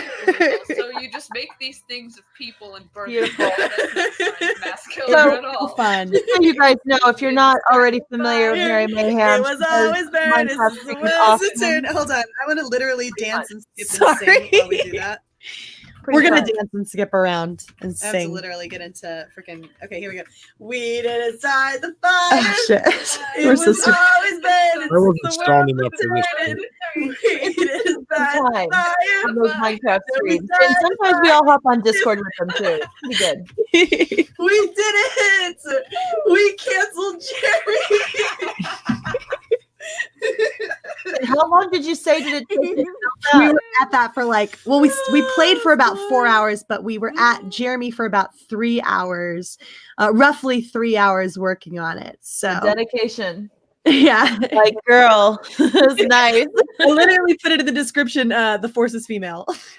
Yeah, well, it was then for sure. That's about it, though. Real quick, let me throw this up there. Clint Espen, with a big $10. Well, each time Baby Yoda used the Force was in response to him, a very stressful event that made him go into his fight or flight mode. He didn't just use the Force to move random things around. I agree. I mean, I'm one of the ones I that's did say very that. Healing, except not for the healing, which he did kind of literally out of nowhere. There was no stress at that moment. Certainly when he healed. yeah. But it might be the same kind of thing like when a little kid sees somebody crying and they come up to give them a hug. Or No. King for Boo Boo. Still not a stressful situation like that. It is for a flight or- child. It's certainly not a fight or flight moment, I don't think. Well, it is if you understand the difference between life and death, and you're 50 years old, and you know this guy's going to die if you don't do something. I think there's a lot of Grief Cargo was probably gonna die from the poison, right? yeah, but how would an infant know that? Look, look.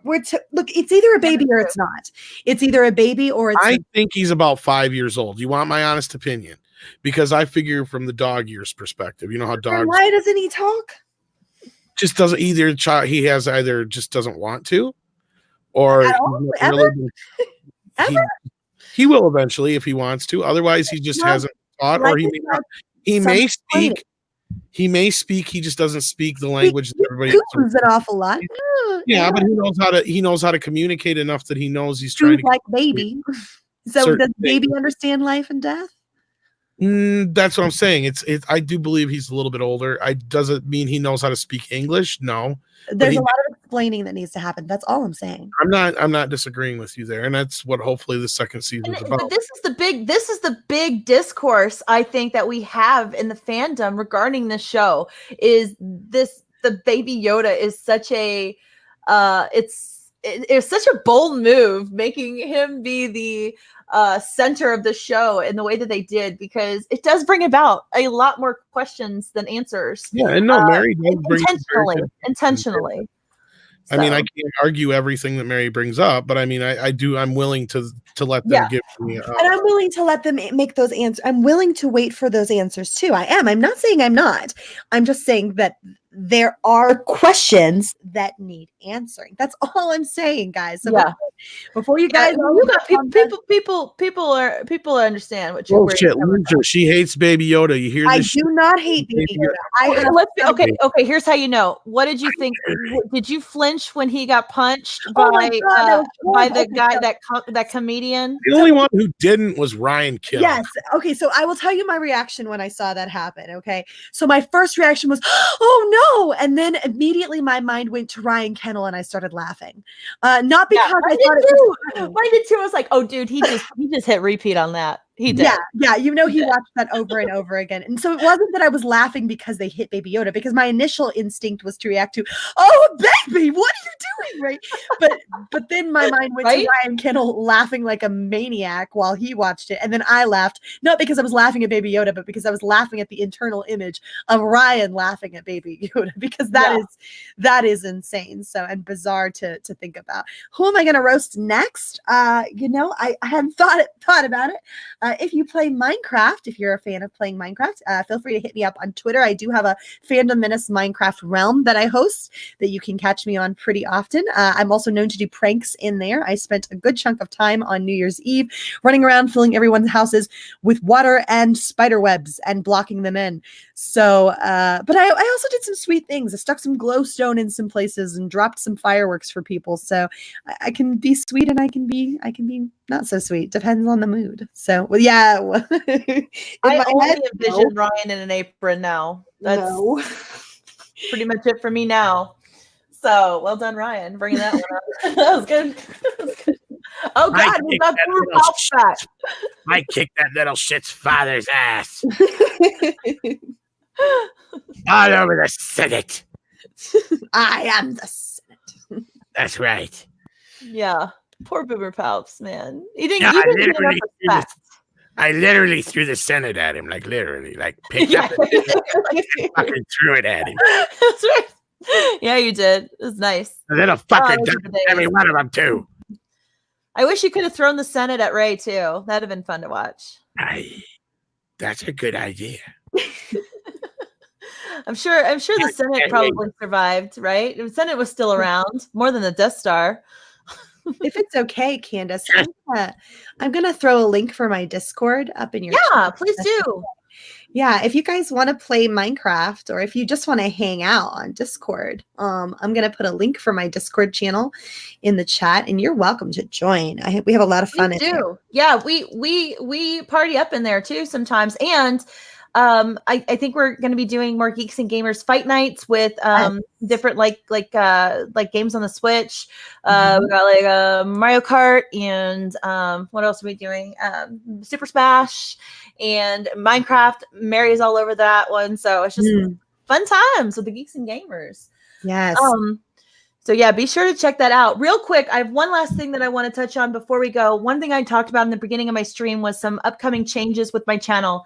And we're going to be doing, of course, Witcher Monday, Wednesday, Fridays. Maybe not every Friday, kind of depends, because sometimes I do hang out with Gary and Miss Mary. I do have you totally changed? Are you doing your shenanigans on Saturdays now? Every Saturday night at 10 p.m. Eastern. Yes. Okay. One of these days you got to invite me back. One of these days. I had so much fun tonight. I'd love to see. I'd love to be a part of that again sometime. It's getting really old. I need, if anything, just so I can wear this and tell Tom to do push-ups again. That would be great. It's been a while. They would like to have Basically, more in than one real people on life. the panel. I guarantee it. So Yeah, it was so much fun. Your show is fantastic. So regarding my channel, Monday, Wednesday, Friday nights, most of the time we're going to be doing The Witcher or Call of Duty. Probably mostly The Witcher because I do want to make sure I get through that through April to Cyberpunk 77. And I am contemplating too, you guys that are in the chat, I want your opinion. Separating this channel with a live stream dedicated channel. So it'd be GeekyCandi Live, and we would have all gameplay streams and live stream. And then Patreon eventually is going to have additional gameplay and some other features too that wouldn't be on that channel. I think So, if you're gonna do it early. Yeah. say that do again? it early. If you're gonna do something like that, absolutely the Yeah. earlier the better. Yeah, I figure 2020, I'm really trying to plan my growth a little bit as best I can. And I want the algorithm, you guys that don't do a lot of this YouTube creating stuff, the algorithm doesn't play kindly to live streams in general. So but live streams are really fun for me, and it's going to be a major part of my YouTube channel in one way or the other.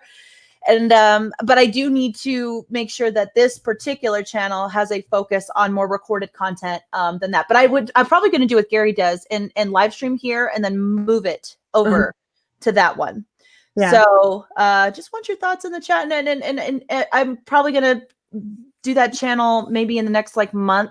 I would probably get it started up and then just start asking everyone, hey, if you don't mind subbing to this one, it'd be kind of cool. But yeah, I really want to do the best I can to continue the growth and be able to provide good content, with YouTube. So you guys think that's a good idea, Tom and Mary? Should I go ahead? Absolutely. I certainly don't think it'll hurt. That's for sure. Can I drop a link in the chat? I would like everybody to help me out. I'm trying to get a penguin. There you go. No, I wish that'd be fun. Yeah. So yeah, that was just my major news that I'm kind of playing with that idea with this channel. So basically, Monday, Wednesday, Fridays, I'm still going to be doing my gameplay live streams. Going to be The Witcher, and I'm going to be still putting out recorded videos probably on Tuesdays and Thursdays. So I'm still going to try my best to keep up with that schedule, as best as I can. And I'm really looking forward to doing The Witcher with you guys. So that's going to be a lot of fun. So with all that being said, I think I'm going to end it here, but I would love for Mary and Tom to go ahead and give us some some outros of information with their channel, what they have going on. And thank you guys for hanging on with me. God, 2.5 hours. I never planned for them to be this long, but they just end up that way. So I don't know what to say. But Tom, if you can lead the way out, I appreciate it. Tell us about your channel, what you got going on. Well, of course, I'm from Midnight's Edge and Midnight's Edge After Dark, and I'm with Glenn Espin. I'm going to start a GoFundMe so I can get you two ladies in a pillow fight. We're going to do this right. Pay-per-view all the way. We're going to get a wrestling ring. We're going to get it needs to be sooner than later. That's all I can say. Yes. I'm going to have to figure out how much I'm going to need for the mud pit. Or maybe in the fall. Once I price the mud pit and in the venue, then I think I'll know how much we need. And then we'll be good to go. But no, yeah. Seriously. I have no idea. What was that? I love how you're seriously trying to think this out. We're going to get a venue, get the... Well, you got to do this, right? You got to get insurance. You got to get promoters. So that's good. Oh, we're doing it pay-per-view. You ain't going to see it on YouTube. Okay. No. All right. Well, there you go. No, you want to content right here. You guys want to see these ladies have the mud/pillow fight of the century? Then you better believe you're going to be. Got to have printed pillows, though. That's all I can say. Yes. Well, one's going to have we'll have the Geeks and Gamers logo on your green panties and all that good stuff. So we'll be good. Green panties? Oh hell no! Okay. Well, one of you's got to have green. One of you's got to have warmers. I'm gonna need some leg warmers with that. We'll talk to Jeremy about that because he's going to have to figure out what you ladies are going to have. Jeremy is not the boss of me. What the well, he's going to have to sponsor the outfits because I'm not paying for everything. Okay. I mean, I can only do so much. No, I'm just kidding. I would think about it though. I would seriously, but no, you got to. There'd be a lot to do that if we really did. It'd be like. I'm not doing that shit. I know. I wouldn't expect you to. Oh, you too classy to pillow fight me? Is that what you're saying, Mary? I'm just kidding. Unless you gonna do it. You too classy for me? Oh, I'm not. I am cool with a pillow fight. Yeah, like shellback. As long as we got feathers flying around at some point, I have to imagine that like slow-mo version of the feathers, because that makes it more fun. Get it shot in high speed camera where it gets slowed up. Yeah, we got to do this all right. It's really good if you slam the face hard enough that like you see the ripple waves shoot across. Throw some mud in her eye. Oh my goodness, there goes the ref. Oh He's Oh, out. dear. He's out. It's all chaos. It's all chaos, folks. God. That'd be No funny, holds guys. barred. I'm just curious if we did go through with this. I want to know 1 for GeekyCandi, 2 for Mary. Who would win? Oh. Yeah. I'm just curious. Am I allowed to bring my 6 sour 9 mil with me? 'Cause No, only Spam the chat. pillows. Only pillows. Spam the chat. Spam the chat. Now, and they cannot be too. We're gonna have to actually check the density of the pillows before the fight. I would never. Yeah. I would never. I would make sure that mine is even like lavender scented, just so that any hit that I do lay on beautiful Mary's head would smell magnificent and maybe even make her tired enough to go to sleep. So It smells like mud and ginger in here. I have no idea what the fuck is going on. Oh, I love that. Boom OPTC. OPCT is like we all win, honestly. Right? Right? Look, no offense to you guys. No offense to you guys in the chat. I can appreciate that you would vote for Candice, but here's because she's sitting over there wearing her hardcore hat or whatever. But clearly you've not been watching my channel and haven't been following me long enough. If you think Candice will win this fight, because I'm telling you right now, guys, I am a beast and I will not go down without fighting. Just be quiet, Mary, until the fight almost happens. I guarantee I have better. Got an edge on this. You're gonna kick her ass, and I'm gonna put all my money on you, and nobody else will know. So there you go. How else do you think I'm gonna pay for this fucking thing? well, that was quite an outro there, Tom. Beautiful. Well done. Mary, would you like to follow up with some information on what you got going on with your channel? Sure. Well, I'll keep it short and sweet. Hi, guys. I am Mary B. I am the mistress of mayhem, disruptor of the narrative, and official Whammon card holder. You can find me over on my channel, Mary Mayhem. I'm going to be throwing a link up in the chat for you guys right now. I covered newsy news stuff during the week, and on the weekends, I have a little fun like we did tonight. Played shenanigans, and we had an absolute blast. So I hope you guys will come over and check that out, and I appreciate you so much if you decide to subscribe. But more than that, I appreciate you for coming over here and taking good care of my girl Candi. Aw, you're so sweet. I went ahead and put your link in the chat, but you go ahead and supplement it. But I put you and Tom's link in the chat, which is more than I thought I could do tonight. I'm not that quick, so I'm surprised. But Tom gave me a lot of time to get it done, so thank you for that. Yeah. So you guys, thank you for staying on with me tonight. I appreciate it. You guys are always so much fun to be around, and I've missed everybody in the chat, the fandom menace. I've been gone for like 2 weeks, so this was really fun coming back and just shooting the shit and talking about all the stuff going on. Yeah. So, say that again. Good homecoming. Nice size chat tonight. Good job. It was fun. It was fun. I love my chat. Everybody that's here tonight, you guys are always so much fun, and I love to hear the things you guys say. The wit and the humor really makes me a happy girl. So thank you for bringing that in tonight. It's not rigged. I'm just working the numbers. That's all. I don't know if Mary's gonna win or not. You should know, Tom. I'm going to talk to you both and set it up. All right. You're ruining everything. God. Oh, we got someone first time. This is my first time here at Mouse Potato.